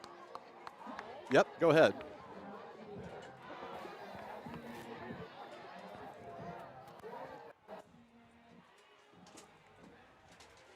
Well, Scott, I think we're 0 for 2 on the sideline. I know the sideline. We can hear him, yes. And so the problem is the frequency. So we can definitely hear him. It sounds like Jeff is asking him now, so he'll relay it to us. Yeah.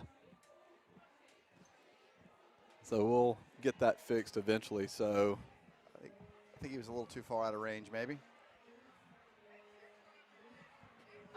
All right, Jeff, go ahead. What'd you hear from Coach White? You got it on.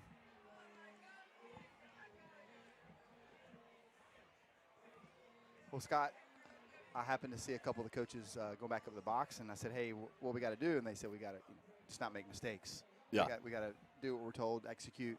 We'll make a couple of little adjustments that you always do at halftime. And you know what, though? I mean, 6-3 going in. We make a couple adjustments, put some points on the board. We're good.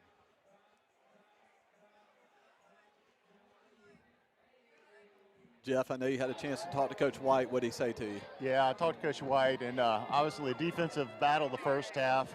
Was a little disappointed in special teams, obviously, but getting those things fixed. Found some things offensively that are working for them, and he just said they really need to just tighten things up, and they feel really good about the second half.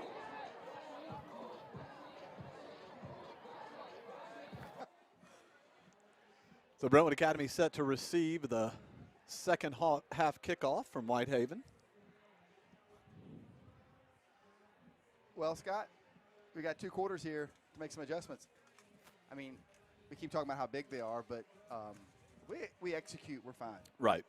You know, we talked about it off the air. Make a couple adjustments, give Landon a little more time. I think we've got guys open. Being an old receiver, I was always open. Yeah. But or told him I was open anyway. But I'm anxious to see this half. I really am. You know, they're at home. They got to come out and just take over here,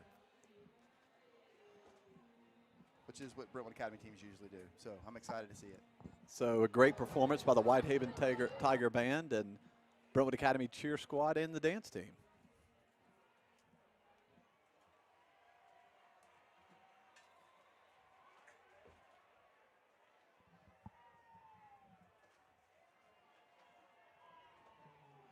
Scott, I'll say it again. I'm really excited about the second Well, half. you should be, because it's the longest halftime in the history of mankind. But I'm really excited about the second half. I really think we can make some plays. Hold on the ball. Good job, Snoop.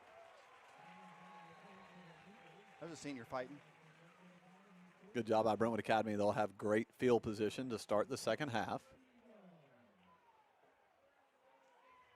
Caleb Lyons returns it. I keep calling him Snoop. That's what the kids call him. Yeah, and we're not a kid. I'm cool like that, though, Scott. Yeah. Why don't you call everybody else their nickname? Shade Tree. There's a story. First and 10 at the 49-yard line. Eagles with incredible field position. They didn't get a defensive call in. Their guys didn't know where to line up.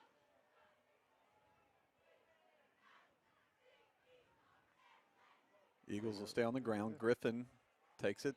Gain of about 3 or 4.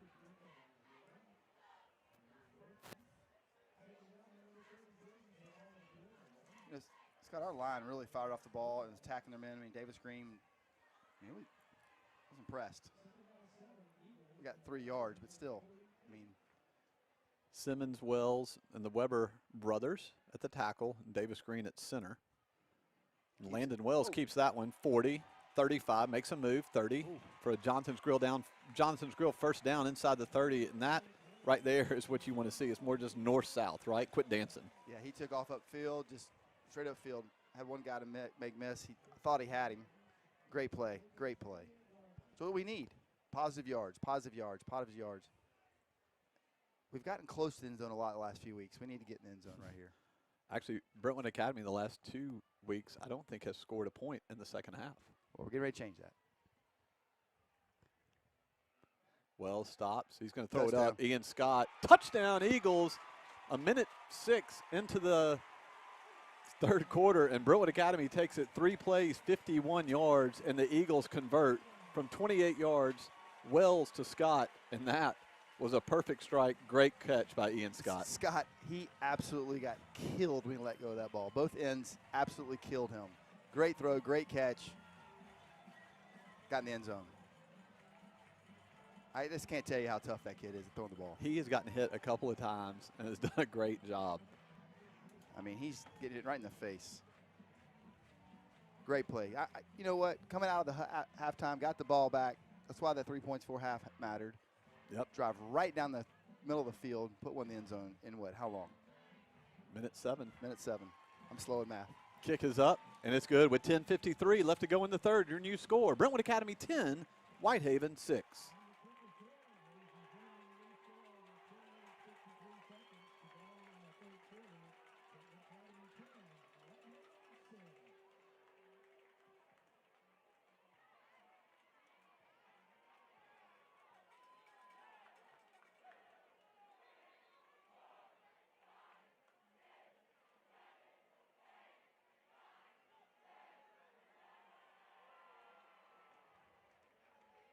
So, Jeff, If you can hear us, I know you see a whole different attitude down there on the sidelines. It sounds like everybody has finally kind of got a little enthusiasm back.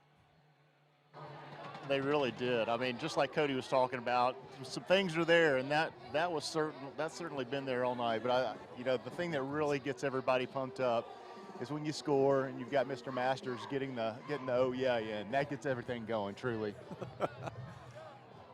And you never know. Pay attention. Jeff will have some surprise interviews maybe this second half. You never know who he'll grab down on the sidelines and get a quick interview, as that one goes 11 yards deep. We didn't get the over-under competition between Wilson and McIntyre. I had the over.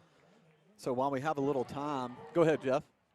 At some point, we might actually try to get Coach Cody White on the microphone. It'd be good. If we do it, it'll be the first time. We're 0 for 2 on that. 0 for 2, but hey, we're trying. So either way, Brentwood Academy comes out with their first touchdown in the last 2 weeks in the second half to take the lead 10-6 with 10:53 left to go in the third. All right, Scott, we'll see if Whitehaven can answer here or if the defense can step up. Number 11 is a good player. He's a very good player. As Caleb Lyon knocks him out of bounds, depending on the spot. But their receivers do a really good job blocking downfield. They do. They're big. 17's a big kid. 87. They're all 6'3". I bet they're on the basketball team. Yeah. Look like basketball players. We have a few basketball players on the football team. They're going to mark it enough for a first down right at the 30-yard line and bring 1st and 10 Whitehaven.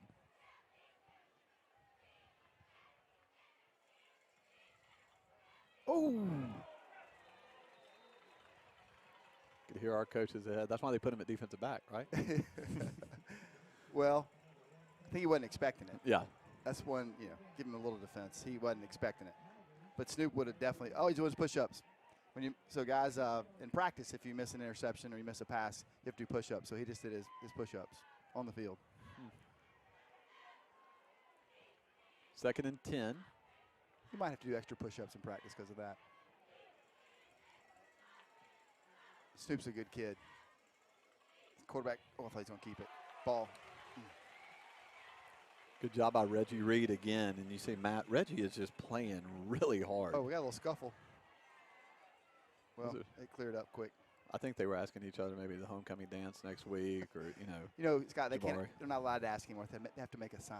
Oh, that's right. Yeah, or you got to rent the Goodyear blimp or have the 101st Airborne come down in a parachute and give them a bouquet of roses. Or how many guys actually make their own sign? That would be their moms doing it. Don't say anything else, moms. We know you do. They would never buy some of the colors you put on the poster. 3rd and long. Carver waits. Well, we had him. Well, he's got a man. This is Let's pick. Isaiah Kane with the interception. 45. Outside. Oh, my gosh, he dropped the ball, Scott. They got it. Holy cow. They got it. My goodness. Isaiah Kane intercepts it, runs it back 20 yards, and then fumbles it. And guess what? Whitehaven had it 3rd and 9. They have a 1st and 10 at the 48-yard line. That's just hard to even describe. What a great play by Isaiah Kane on the catch. Yeah. So what a great, stayed with his man, made a turn, made a recovery. Well, that's an easy film. Nobody even touched him. He had it out there like a maybe, little loaf of bread. Maybe he was changing hands. I don't know. But, Well, you know what? Guys, he was right in front of me, and it just looked like right as he cut, the ball just floated. He wasn't touched. It just floated out of his hands. Well, we need to make a play here because that's a sudden change play. Oh, great job, Jabari. So had him in the backfield. Instead, it's going to be enough for, I think, another first down for Whitehaven. Nope, they're going to bring it 2nd and a short one. Number 50, Jabari Simmons, blew his man up, got in the backfield, but the running back was strong, and he was holding on to him and just needed somebody to come help. Luke Smith checks into the game for Barbat. Those guys have done a great job along with Summy. Crop and Reed in the outside, Green, Jabari Simmons. Looks like maybe Jackson Wells. Brentwood Academy playing a lot of guys on defense tonight. A lot of guys both ways, too, especially in the line.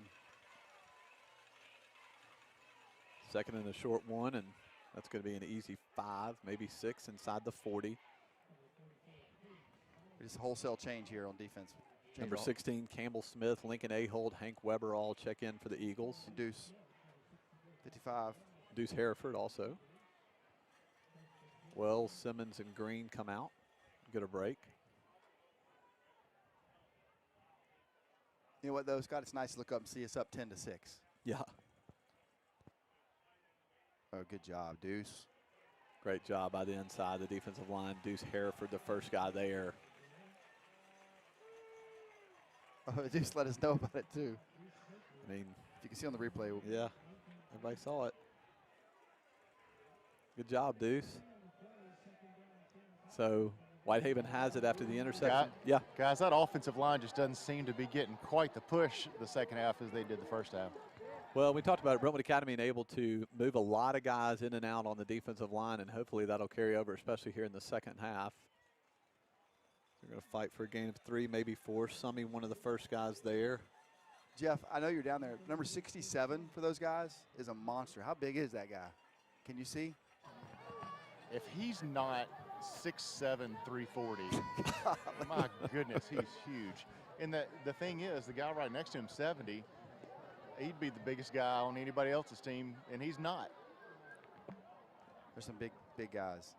You know, I said early in the game, we'll see if they can keep it up. Yeah. A lot of times those big guys like that, it's a long night. Luke Smith with cramps. Luke seems like he's had cramps almost every week. Yeah, it's, you know, it's a 4-hour bus ride. I mean, for the other team, your legs get tired. Yeah.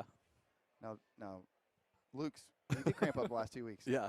He didn't have a bus ride. I'm going to talk to his parents about getting water in him. Some pickle juice. Go old school water. Everybody's got Kinder Light and this and that and Bang and Celsius. And I heard those things are good for you. Yeah. Luke Smith is good. Coach White actually talked about Luke Smith specifically last week about Briarcrest. Led the team in tackles at Briarcrest. What, 14 tackles? Yeah. That's amazing.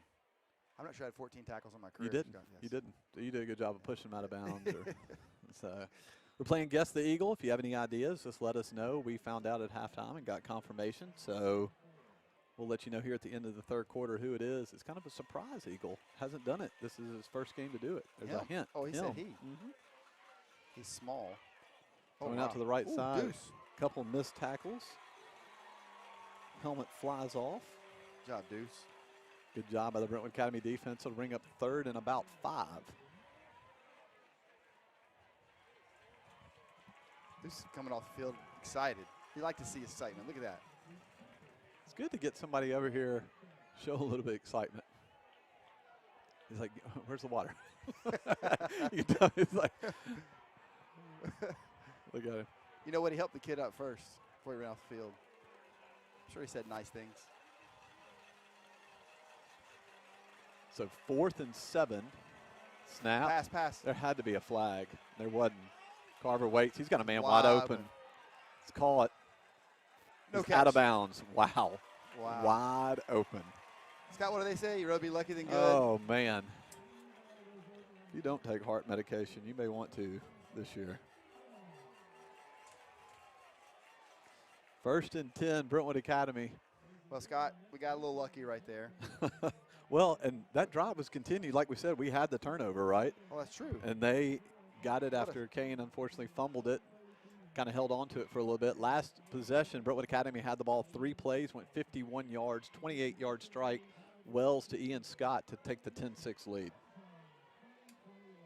Matt, you're doing a good job filling in for Chris Woodley. He's on the Vol Network tomorrow with Bob Kessling. Yes, I've got some big shoes to fill. I'm just trying not to get in trouble. The Johnny Majors Bowl. Oh. Incomplete. Wells tried to hit Scott. Chris Woodley, been doing this for 8 years. He's kind of he gets to do a few, he's done a couple of talks and has known Bob Kessling for a long time, so he'll be at the Johnny Majors Bowl tomorrow. Scott, how many years have you done ESPN? I'm not even going to tell you. Is it 21? It is 21, actually. That's impressive. That's impressive. They can't get anybody else. 21 years. They've tried to get rid of me, trust me. My wife gets nervous, too, every week. She never knows. Seriously? Yeah, she's thinking, when's he going to slip up? And I'm never. Oh, look at that. The freshman, number 37, Avery snuck in Hainsworth. there, Avery Hainsworth. Job, Avery. Avery Hainsworth, who did a great job in the JV game the other day against Lipscomb. Brentwood Academy went over and played Lipscomb Academy. Lipscomb looks a little different than they have in the past. Got a Look at all the lot guys. of players. That's neat. All the bunch of kids run over, hit him on the head. Hainsworth takes that one. Good job. Getting a carry as a freshman. They got a good freshman class. You don't see me freshman in Division II football. 3rd and 5, 6:30 left to go in the third. Here come the Tigers. They're unleashed. Wells running, running. He's got DJ Center. Center catches it across the 50, Run him over, 45. A great job by Landon Wells. Literally, it was an all-out blitz, Matt. Man, he's just making play. And you see him right play here. After play. Well, watch. They've got 3, and then all of a sudden they bring 7. Yep, they bring 7, and Wells buys time right there and just rolling. Looks at DJ Center, gives a little more time. Great just catch a great by DJ. job. But I tell you what, Landon Wells makes play after play after play. Scott, their band is playing as loud as possible during our offensive series. Welcome to high school. That's what they do. Richard Griffin holds on to it. Seeing a little little excitement now. Saw a little Hank Weber pushing the guy off downfield. I saw that. Got a little pep in our step. The Eagles fired up. I don't know if you can see the Eagle down there at midfield, right there on the rail, getting everybody excited. You want to know who it is. You're so excited. I'm not going to tell you. People are going to be shocked. Well, I know who the Eagle. Can you get a shot of the Eagle? Look, just kind of watch the moves a little bit. Well, I know this Eagle. Everybody will know. So we've got a little wilderness to him. That's all. I'll give you a hint there. So got 2 flags. You can't live without the Eagle. I know Lynn Vaughn was the Eagle for a long time. Was she in your class, or was she? A couple years behind. Okay. Matt Brown did it until he had children. I know he gets to watch this at home. Matt, they had to get like some extra long legs for Matt to do it. He was a little bit taller, so he did it for a while. So it's Guess the Eagle. Everybody's waiting to see CPA 17, NBA 7, third quarter.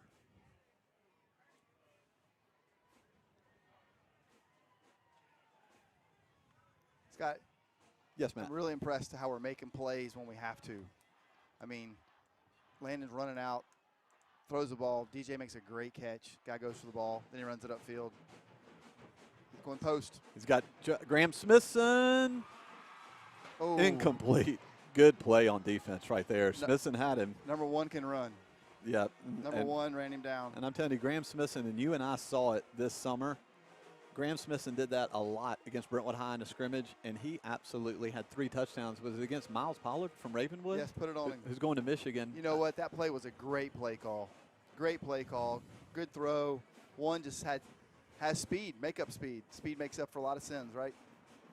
Oh, gosh, sweet. Wells takes it across the 30. Falls First forward down. enough for a first down. Jonathan's Grill first down. Landon Wells He wants it. having a heck of a game. He wanted a new ball. He did not like that last ball. I like that. Landon's got like just pick the GPA. Whatever it is, it's way better than yours ever was. So Scott, I'm not saying 2.2. I'm saying like going to 4s. He's actually better than yours now. Put together. Yeah, you could combine ours. So I will say his little brother Luke, who worked his tail off down here to the left, had surgery last week, and so I know we'll be thinking about him. Ooh. Wells, we might have to think about him after that play. I tell you what, Luke said, I mean, he works hard. Oh, he wants to be a good player. He does all the extra stuff. He's always in the weight room. He'll bounce back. Do snag that interview. As long as we stay on offense, I don't think I'm going to be able to get him. That's true. Yeah, they got to get on offense because there's a party up in here. It's like the Heartthrob Cafe down there. Wells looks, waits. Oh, just incomplete. Tried to zip it in there. He tried to squeeze it in a tight window.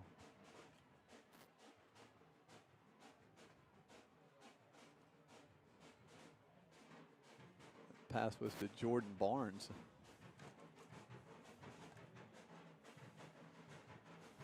So it's funny, on beautiful nights like this, people love hearing the Brentwood High Band or the Whitehaven Band. We just heard that Deanne and Freddie Hodge are actually dancing on their tennis court right behind the school because they didn't hear the Whitehaven Band. So she loves the Whitehaven Band. She always has. Freddie's a great dancer. Somebody moved too early right there. Oh, Freddie's unbelievable. On the dance floor at weddings. Will Hodge might be the best dancer. Well, Will Hodge is definitely the best dancer. So, but yeah, Deanne, she loves it. She knows when Whitehaven's coming to town. And was that on us? Yeah, it was, yeah.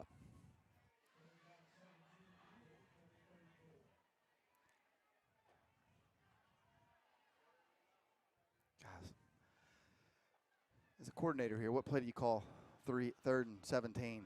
One that'll get you 18. DJ's supposed to get wider. I don't know if y'all heard that. We're going out and a slant. I'm thinking it might be 4-down territory, Matt. I mean, you're kind of in that in-between right now, so up 10-6.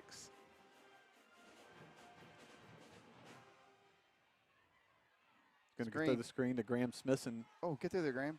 Oh, I thought he had it through there. I wouldn't be surprised to see Coach White go for it here. Can he kick a field goal here? He's going field goal. Oh, yeah, he can get it there for sure. Where's the ball? On the 29? So he'll set up for about a 30 or a 40. Let's see where they finally mark it. Campbell Smith to snap. Riley Clark to hold.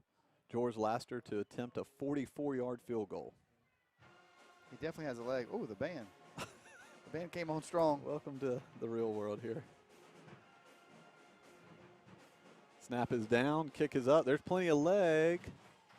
And it is good. With 3:31 left to go in the third, your new score, Brentwood Academy 13, Whitehaven 6.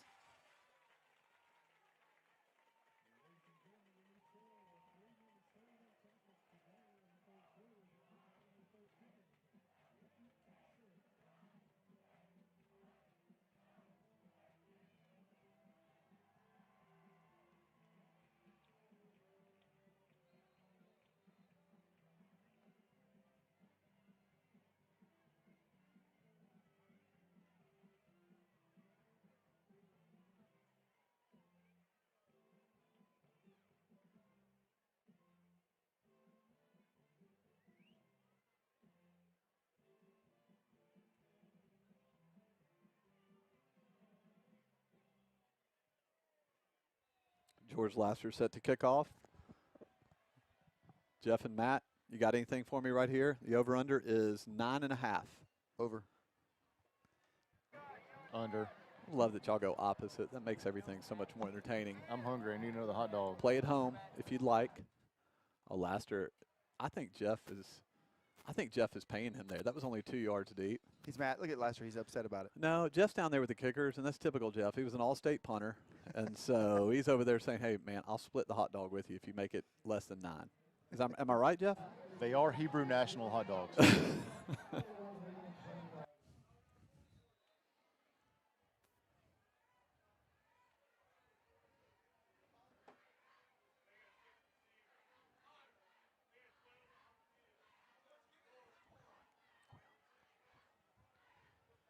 All right, Scott, we need to stop him right here. Get the ball back. Jet sweep, and one can run. He's the guy that made that play on the post. He's a good-looking athlete. Oh, we got somebody hurt. I'm not sure who that is from here. Colby Jones on the stop for the Eagles, number 26. I think we have another cramp, I hope.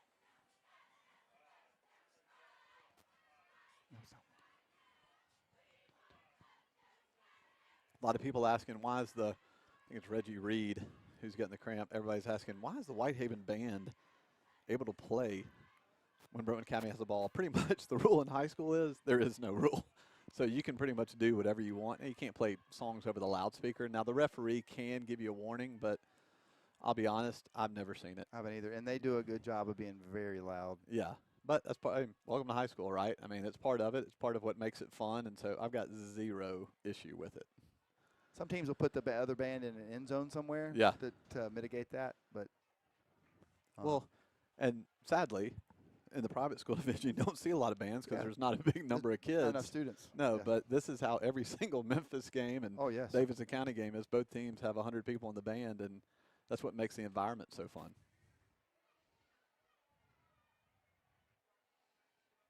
I will say most of our parents were excited about the band tonight. Oh, they were all excited about it. Yeah. So I think Reggie's okay. He's just cramping up. 1st and 10 again. Another jet sweep, the same guy. And DJ Center. Good job by DJ Center. And Deuce. Tell you what, Deuce, whoever's having a game. I mean, he is playing so hard. DJ did a good job of making him turn in. Well, and Matt, you're watching right there as you put on your rec specs. DJ Center doing a good job and kind of turning him inside. Yep. I mean, that's what you wanted to turn in and let somebody else make all the tackles. I'm excited about seeing DJ play basketball this year. Number 1 again. We're going to get a heavy dose of number 1. Good job by the Brentwood Academy defense. You can start to see that everybody's getting a little extra energy. Is that Summy on the tackle? Yep. Summy kind of the first guy there. Was it? It's going to bring up 40, third I and think it was 49. third and That's, 4, 2.5 left to go in the third. That's AJ.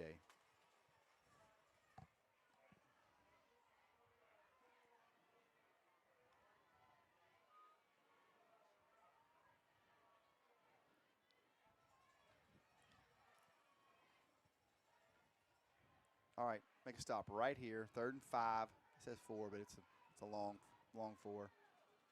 Bootleg. It's out in the flat, and he's got him. Good play by Whitehaven. You know, we were talking to some of the guys, Coach Salisbury at Whitehaven, he and his staff, and we were talking to some of the guys even on the chain crew at halftime. They are very impressed at how well organized, how well coached. How well mannered. Well mannered, yeah. I mean, just everything about them has been first class. You'd be surprised how ill-mannered some teams are on the opposing sidelines. Stay right up the gut, gain maybe a yard or two. And Coach White told us, too, he bragged on Coach Salisbury and his staff. He said he would love to play them every single year if they would. He's just so impressed.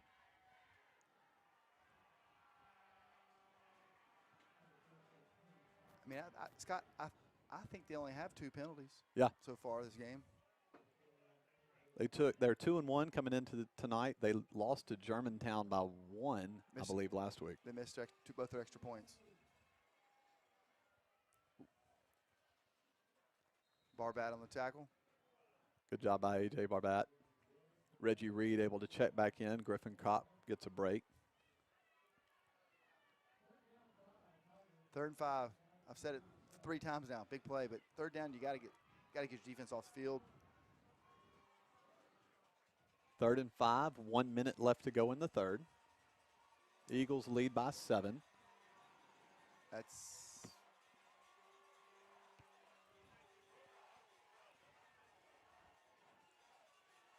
play clock at Scott, 10. That's illegal, is it not?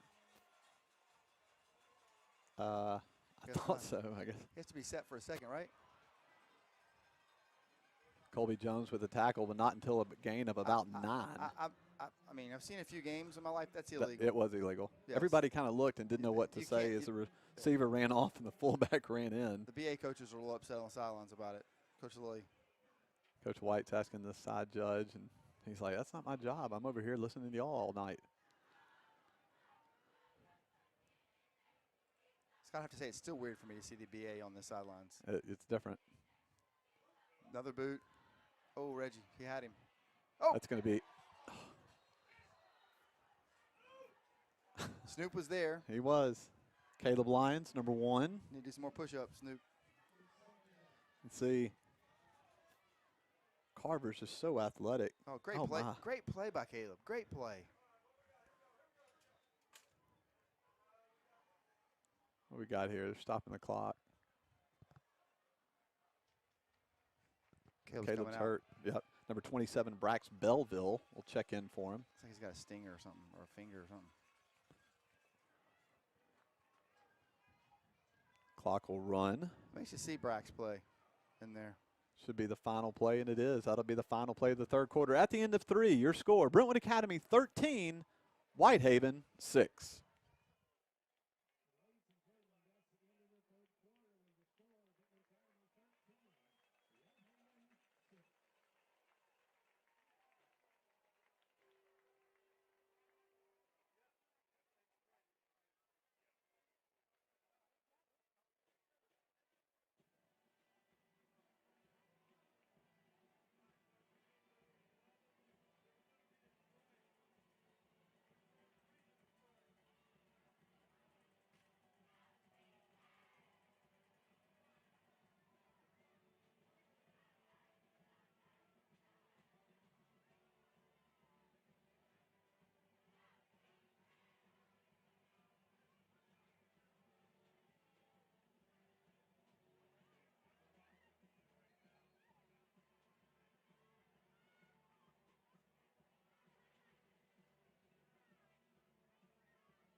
We're back. First play of the fourth quarter.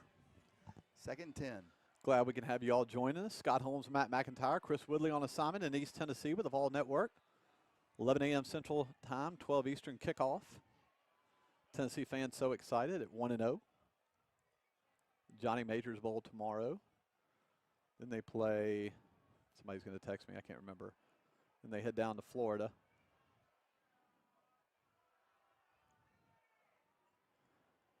How's everything so confused? What are we doing, Matt? Oh, my goodness. We're back to 9 seconds of the third quarter. So the clock should have stopped. So whatever you just saw and heard from us, don't blame it on us. The referees had the clock run. Now they're back to 9 seconds to go in the third. So the score is still 13-6 in the third. Oh. Just incomplete. Pass to number 87. That's Brandon Phillips. He was there. That's one of the few ones number 11's missed tonight. So there's 4 seconds left to go in the third. So we were just joking at the end of the third. That was the score. We'll get an extra intermission. Yeah.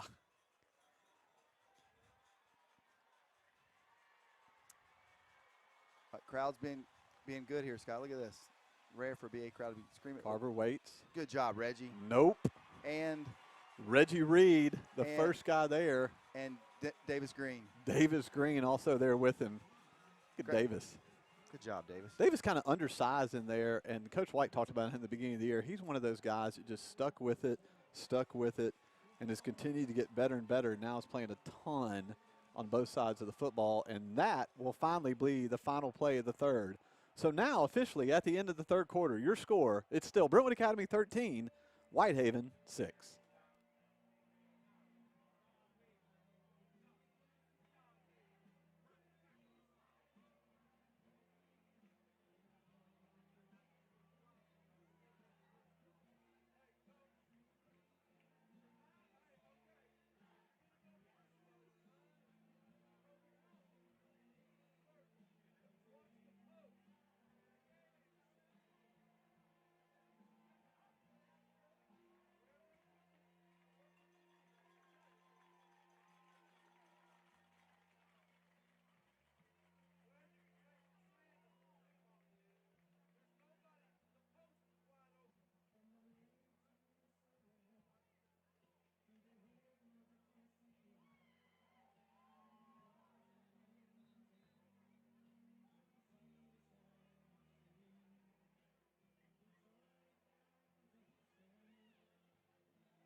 Quick kick. Quick kick.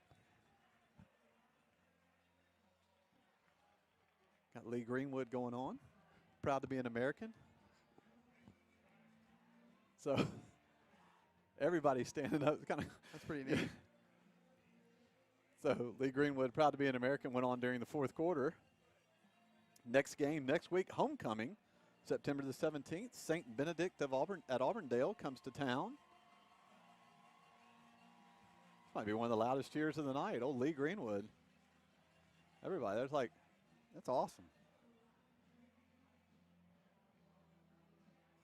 Boy, today put my flag up on my house was pretty emotional. Is all the stuff you see on TV, and everybody has a story about tomorrow 20 years ago as Richard Griffin takes it. And so, Matt, honestly, where were you 20 years ago, 9/11? Do you remember? I mean, I know you remember. I do remember vividly. I was at my house. It's before I got married, and my dad and I were going to lunch, and my wife now called me and said, "Turn on your TV." Oh, wow. And we watched my dad and I watched what happened. Griffin keeps on the ground off the right side, 35-40, falls forward up to the 44 for a Jonathan's Grill first down with 11:20 left to go in the fourth quarter. Eagles up 7. How about you? Where were you, Scott? Do you remember? I was down in Florida on vacation because we had a 4-month-old and a 1.5-year-old. And we were down in Destin, and I've never seen more fighter jets in my life taken off. Wow. So, and you just didn't know what was happening. Yeah, it was, we saw it, went downstairs later, and never seen more planes in my life coming over the Gulf. Eagles take it up to midfield. I think that's, I want to say it's Colby Jones, number 26. It was on the carry. The Eagles have had quite a few running backs. Deuce Scott, Richard Griffin, Colby Jones, Kaysen Kalmus. A lot of guys running the football. Avery Hainsworth tonight, the freshman. Avery got him a snap. I wonder if he was nervous or excited. Knowing him, he's Probably a little bit of both, right? Yeah.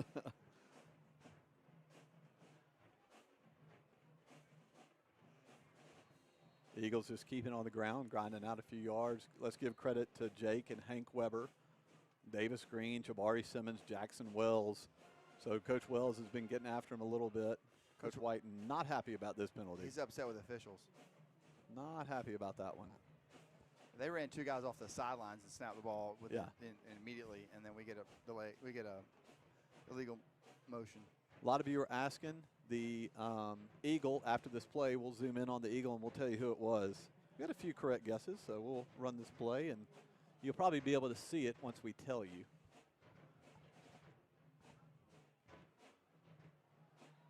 There's offsides.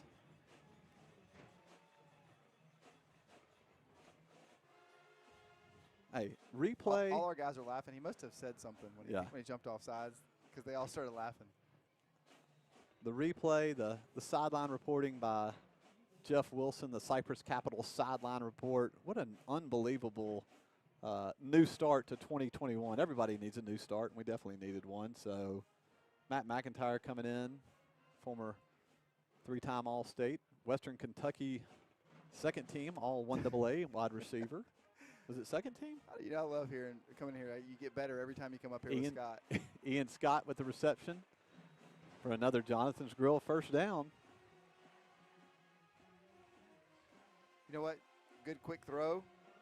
Gets it out of the mold. They call it mold and throw. You just turn and throw it. Well, the few passes he's thrown tonight, they hadn't got hit. Yeah. Thankfully got it out quick. Yeah. I'll give our line some credit. They've done a good job. They've been bad in the second half. They really stepped up. They've probably outweighed every position. Yeah. Play clock down to 11, 10. All right, Lane, let's go fast here.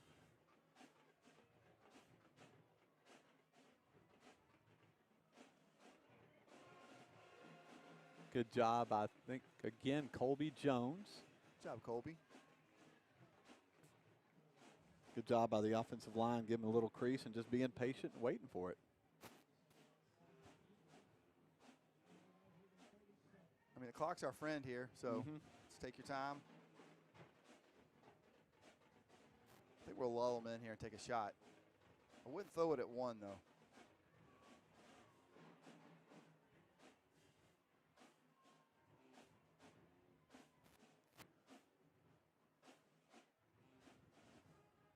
Wells spins out of one. Wow, he's going to what a get out play. of it. What a play.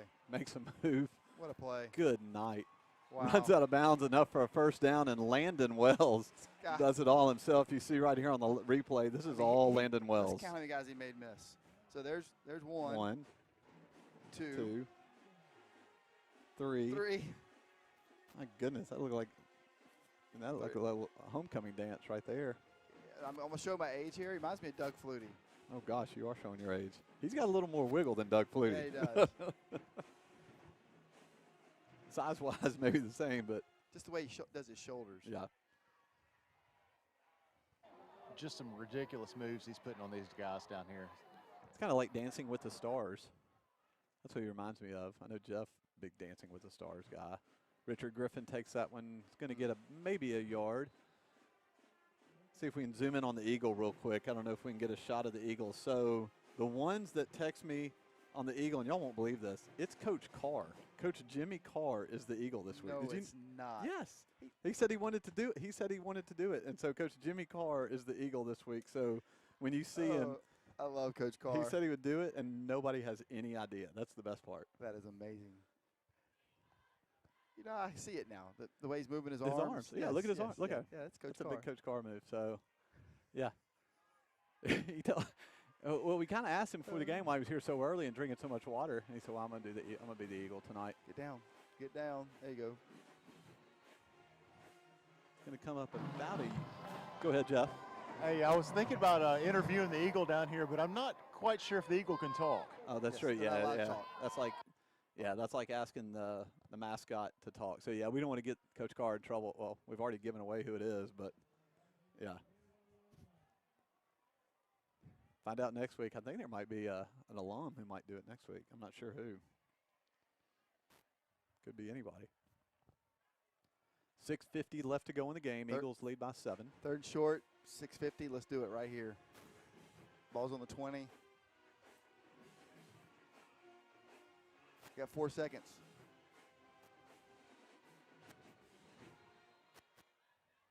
We called timeout. Good timeout. I think we had a little miscommunication in the backfield. Good timeout. Well, Coach White looks a little exasperated. Yep, just trying to get the play off faster. So, Matt, 6:38 left to go in the third. A new score across town, CPA 17, NBA 10 in the fourth quarter. So, keeping an eye on that. So, we're watching the cheerleaders and the Eagle. Brentwood Academy kind of controlled the second half, just really can't get any points on the board. You know, I think we'll get some points here. I think we'll get a first down right here, and we'll get some points on the board. Run this clock out. And one of the reasons they want to play Whitehaven is, for the rest of the schedule. I mean, obviously St. Benedict next week, but then you've got MBA, Innsworth, MUS, Christian Brothers. I mean, it doesn't get any easier the second half of the schedule. I mean, all big, strong, really good teams, well-coached teams. Hey, also, too, the JV team we mentioned earlier has had a great year. The freshman team, I believe, is undefeated as well. So their next game is this Thursday against NBA. Really? Where's that one at? I think it's at NBA. Okay. What time? You have to look. All right, you'll look and let us know. I think it's at 6 o'clock. Wells keeps that one. It's going to be. It's a field goal. Depends on the spot. We'll get some points. The middle school volleyball team, I believe, is undefeated still. So the high school volleyball teams had a good showing. Golf team's been unbelievable. The cross country boys and girls had a great showing out at Webb Bellbuckle also yesterday. The 6th, 7th, and 8th grade football team came up here and watched the middle schoolers on, I think, Wednesday night against the Crimson Tide. Next week, the 6th grade football team, I think, faces off against St. Paul in a battle under the lights at Brentwood Academy. So if you ever need anything to do, come on out as George Laster knocks that one into the woods. That kick is up. Wow, great and kick. It's good. Great snap by, I think it was actually, well, I thought it was Campbell Smith, but it might have been, they changed numbers on us, and we don't have the number right there. But Smith to Clark to Laster, it's good. So with 5:52 left to go in the game, your new score, Brentwood Academy 16, Whitehaven 6.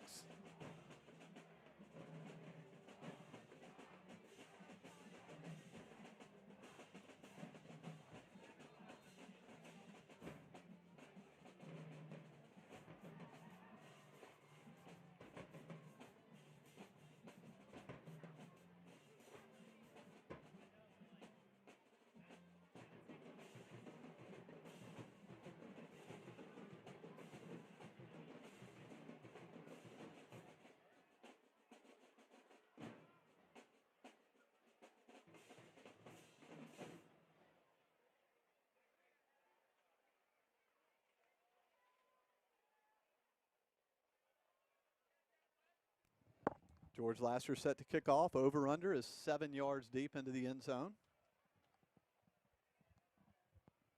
Well, it looks like both of you were scared. Over. Under. Oh, that's out of bounds. Or no, Yeah, No, it's touchback. Yeah, I was about to say, it it hit him. Yeah, I was about to say, he didn't know what to say. Yeah.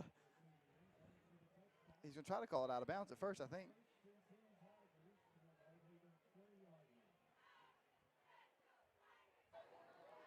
Hey, Scott, can you tell me what the hot dog count is? I think it's 2.5 Wilson, 0 McIntyre. Did he make a bet on this last one? Yeah, well, I don't know if your microphone was working quick enough there. That's a good excuse.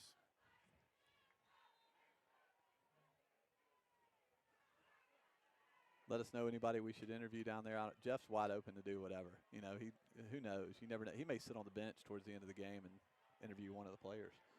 That'd be really good. I'm sure that would go over well. So, Scott, will they try to throw the ball now, get away away from what they're doing and try to get the ball downfield? I think so. With 5:52 left to go in the fourth, Eagles lead by 10.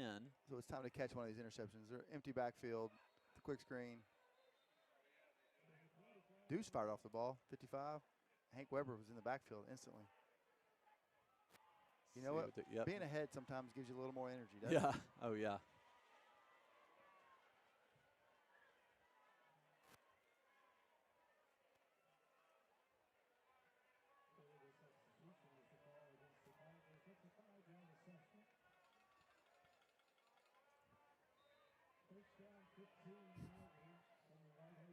I think went empty set again. It's a pretty good set for them because if he doesn't throw it, he runs it. Quick screen, quick screen, quick screen. Looking for a block. Oh, great play by great Crop. play. That is a great play by Griffin Crop. What a play by Crop. On the replay here. Good job by Crop getting upfield, just hanging on and making the tackle right there.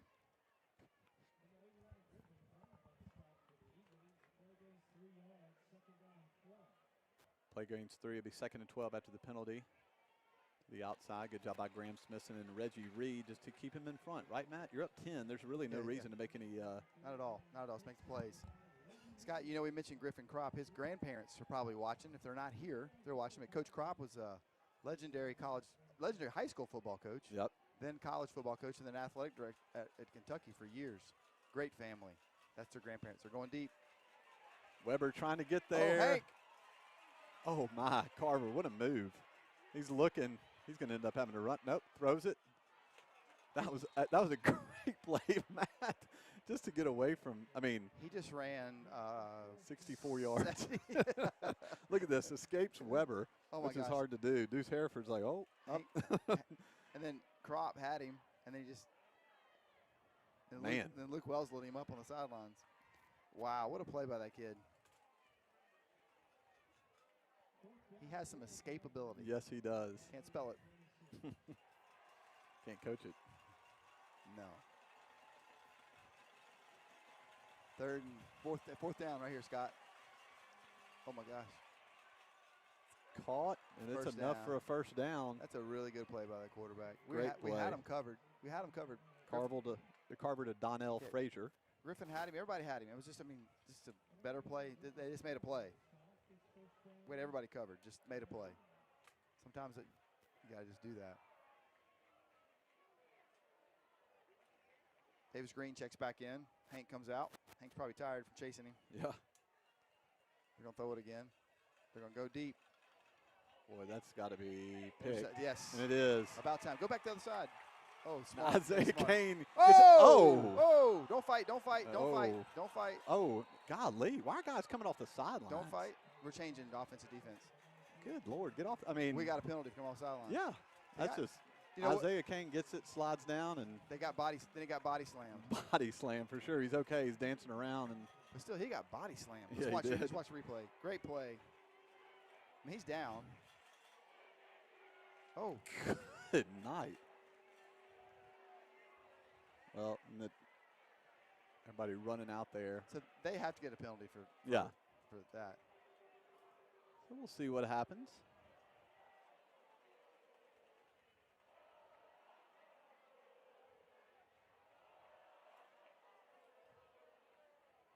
Personal foul against Whitehaven. That's all we'll have.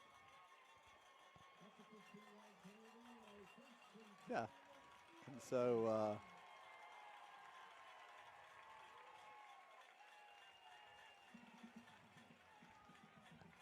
so what's the penalty then?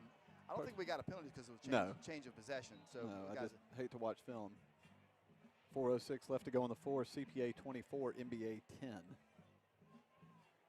Summit leads Blackman 49-13. We got Avery Hainsworth at tailback. Gibbs going to be to Hainsworth. Fights forward. Good job, Avery. Boy, freshman, get ready the next 4 years. He's a tough kid. Oh, my goodness.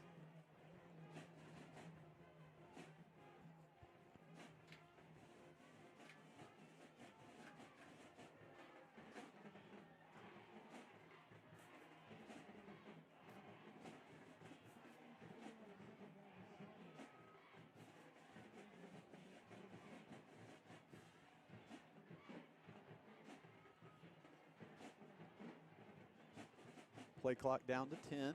Game clock at 3:40. Brentwood Academy just trying to run as much clock as possible. Wells gets the snap, gets it to Hainsworth, stays on his feet, hit, thrown down.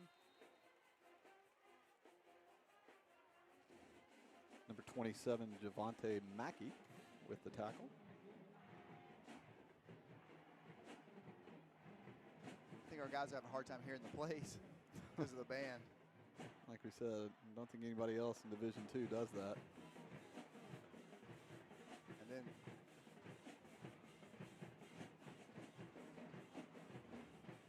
some of the Brentwood Academy football players dancing. Getting ready for homecoming.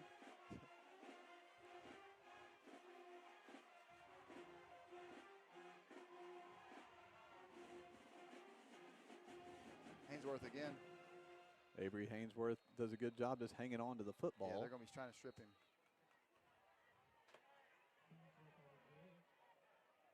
Clock is going to stop. Avery's probably 5'11", maybe 6 foot, 175 pounds, 80 pounds.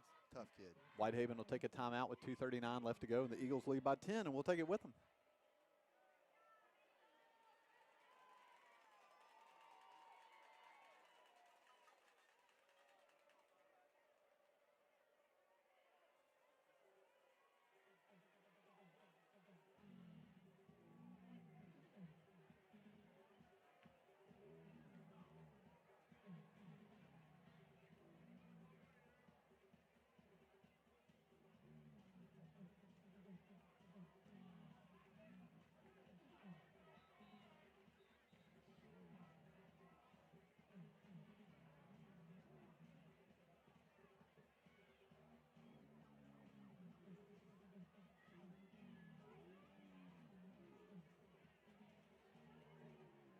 George Laster set to kick.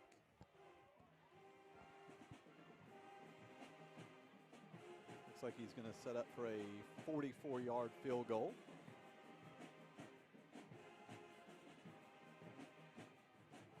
Snap is down, kick is up. And it's good with 2:32 left to go in the fourth. Your new score, Brentwood Academy 19, Whitehaven 6.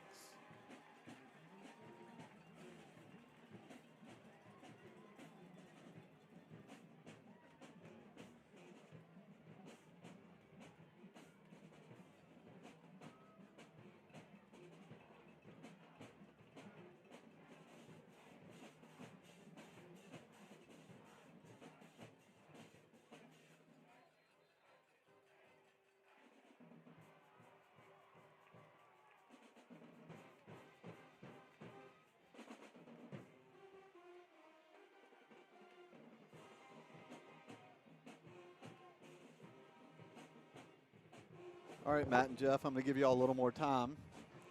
2:32 left to go in the fourth. I'll take the under. The over is going to be it's going to be 5.5. 5.5, Jeff. What did Matt take? He took the under. Oh, over all day. Yeah, 5.5. George has been out there a lot tonight.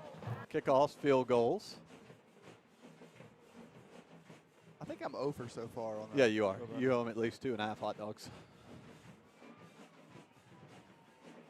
Oh, my goodness. Oh, yep, he was a yard. Would you take the over? I took the under. You took the under. All right. Finally. We're down to 1.5 for starved. Wilson, 0 for McIntyre. I know this is what y'all tune in for, by the way. I think his leg was a little tired there from that long field goal. Yeah, no kidding. He's tired for running on and off the field. I tell you, this band, though, is playing some great music. They are. Super fan Dwayne Tanner would be dancing right now. Oh, there's no doubt. Yes. There's no doubt. Dwayne needs to get like 8 of them to come to a basketball game one time. Can you imagine? Just pay them, say 8 band members. Oh, my Just gosh. put them in the end zone and let them play. Basketball game. Watch Ty do his thing. Great job, number 56, Davis Green, with the penetration there. Davis is a kid that has worked his tail off and has just done an unbelievable job.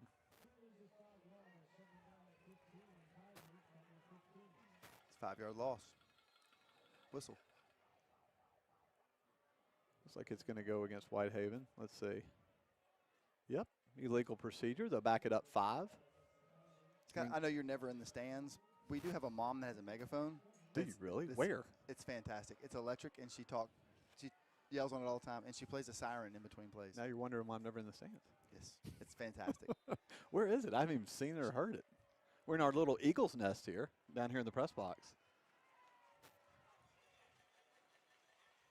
Reggie. Oh. Oh. I think he caught it. He did. Oh, my great gosh, pass. Great what catch. a catch. Boy, watch it here on replay. And I thought Reggie was going to pick it off, but it's from the angle we are. God, good throw. Good catch. Great catch. I think Whitehaven's going to have a good year, Matt. I do, too. I mean, they're losing barely to really good teams.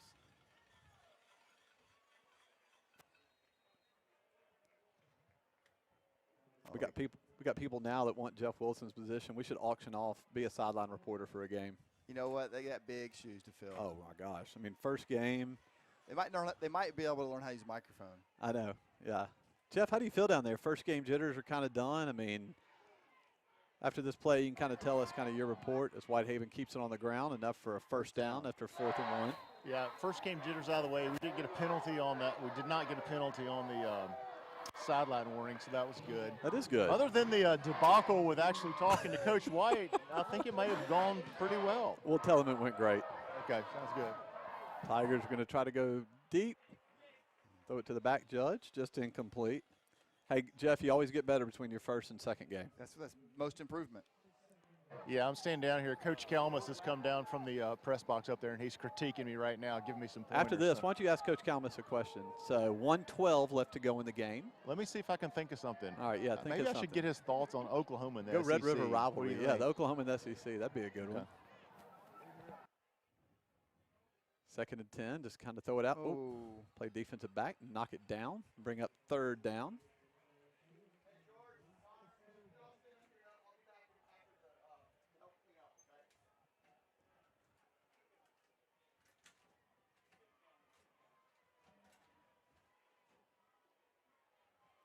.108 left to go in the 4th. Eagles lead 19-6.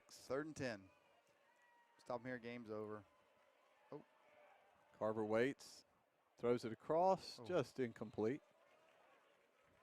That kid's Looks played, like he's played so hard tonight, number 11. Is that a flag on the field right here? What is that? Nope, it's not. It looks like a flag. I know. What is it? As Phil Husband likes to say, a little mustard on the lettuce. He trademarked that. Yes. It's part of his NIL. He's got T-shirts. Maybe they have yellow towels since they're gold. Matt, I think you've done a good job. Chris Whitley's been very impressed. He's a little nervous about his position. Well, hopefully I'll be in the stands watching for the next few years. That's right. We didn't talk about Matt's got a freshman quarterback, kind of the future. Uh-oh, Matt, here we go. Everybody's dancing. A little Whitney Houston is on. Dr. Fletcher. Dr. Fletcher is leading the charge. He's got on a Atlanta 1996 Olympic. Signed by Richard Jewell. It's a starter brand. You can't find that. That's like antique. In the starter. What do you call that, a wind jacket? I don't know what you call that. Multicolored wind jacket? Something Run DMC wore. Yes. And so it His Walk hat This is Way on, video. His hat is on backwards. So got a few new guys coming in for the Eagles. Number 77, Andrew Peterson checks in. You know, he's going to be a great player someday for us. I'm telling you, he is going to be, he's big, he's strong, he's fast, he plays hard.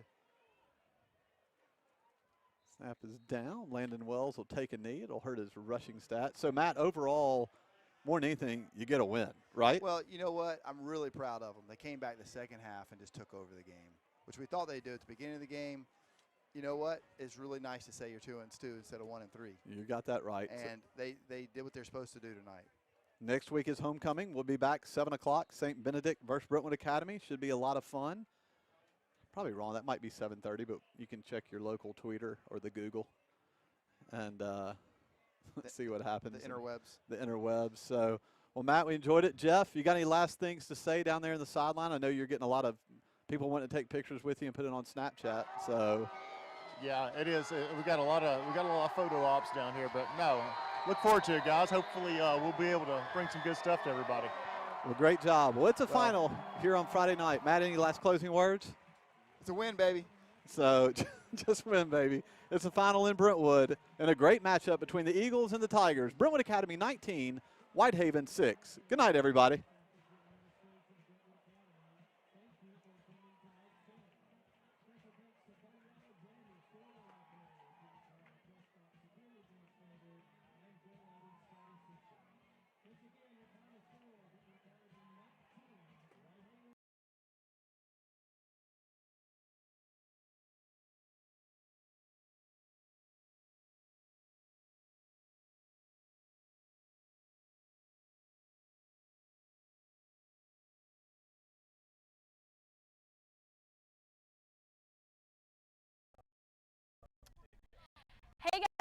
I'm here with offensive lineman number 59, Spencer Lanyon. And Spencer, we're going to ask you a few fun questions to get us going for tonight. Are you ready? Sounds good. All right, so what's your favorite NFL team? The Dallas Cowboys. Your favorite subject or class? Biology. Okay. Your favorite item in the dining hall? Probably the chicken tenders. Who's your celebrity crush? Casey Musgraves. Oh, that's a good one. All right, and what would 3 words to describe you best be? Full of life. Those are good ones. Okay, Spencer. So you are part of our all-academic team, which means you have some of the highest grades on our football team. How do you balance football and maintaining such high grades? I think it's just having proper time management at home, just being able to go home, get your work done, and just prioritizing both. Being able to prioritize school and football and realizing that they both matter a lot to me. Yeah. And that it's both things that I want to succeed in. That's awesome. All right, Spencer. And you are part of the wrestling team here at BA. Yes. And Coach Scott Wells is the head coach of the wrestling team. He's also the offensive line coach. How do you feel having him in both sports? Yeah, he's actually been my coach for I think it's 6 years now, and I've loved having him. He's one of my best mentors. He's given me so much good life advice over the years, and he's almost been just a father figure to me just throughout my time here. It's just been awesome to have, and I just really enjoyed having him as my wrestling coach and my line coach. That's awesome, Spencer. All right, what would you say the most memorable moment of BA football has been in your career? I think it was last year. We were playing JP2 in the quarterfinals, and we were down, I don't remember the exact score, I think it was down by like 3 touchdowns at the end of the first quarter, and I just remember the comeback before halftime, just reinvigorating the team and just winning that game just felt awesome for the team. Totally. And what would you say the game plan going into tonight is? How do you feel? What's going on? I feel good. I think we got a really good shot to win. We have an excellent game plan in place. We're going to be able to just hopefully establish the run and just do a good job tonight. Awesome. And do you have anything you want to say to your fans or the people watching at home tonight? Go Eagles. Go Eagles. All right. Thank you, Spencer. Good luck. Thank you so much. I Of course. appreciate it.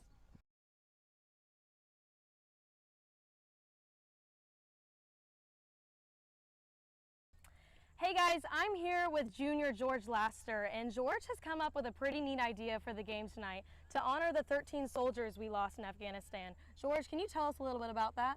Yeah, so I think it was Sunday, me and my sister were talking about something that we wanted to do to honor the 13 Marines, and we had the idea to run out with 13 flags through the sign, and we agreed on it. We're like, that's probably the coolest idea we could have done to honor them. Awesome. Well, great, and we'll see it out there tonight. So thank you, George. Yeah. Awesome. Thank you.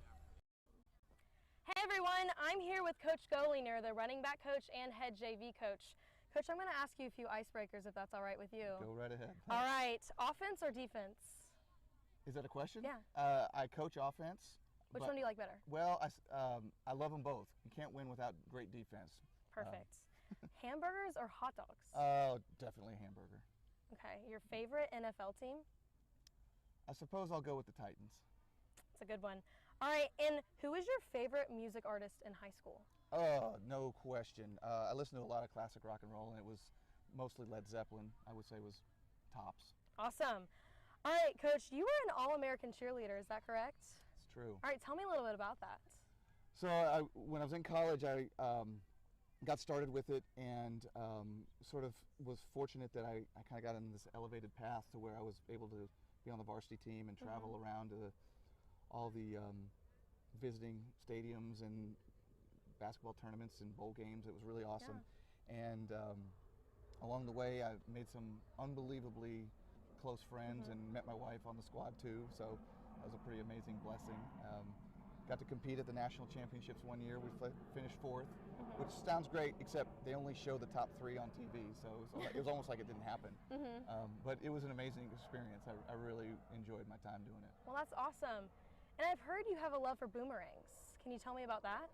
Sure. So I always had a pretty diverse athletic background and played throwing sports, baseball and football, so I knew how to throw, and I was introduced to boomerang throwing in a kind of a weird way that sort of lit the bug, and I noticed there was a tournament nearby. I went and traveled with a friend, and we kind of got inundated with the culture of it all, and it's an amazing family experience. You go to these tournaments all around the world, and there's a lot of the same people there, and you really get to know a lot of people in a really, really special way. So I was lucky I got to compete for the World Championships 5 times, and I was a U.S. team captain for a while, won a few, several tournaments.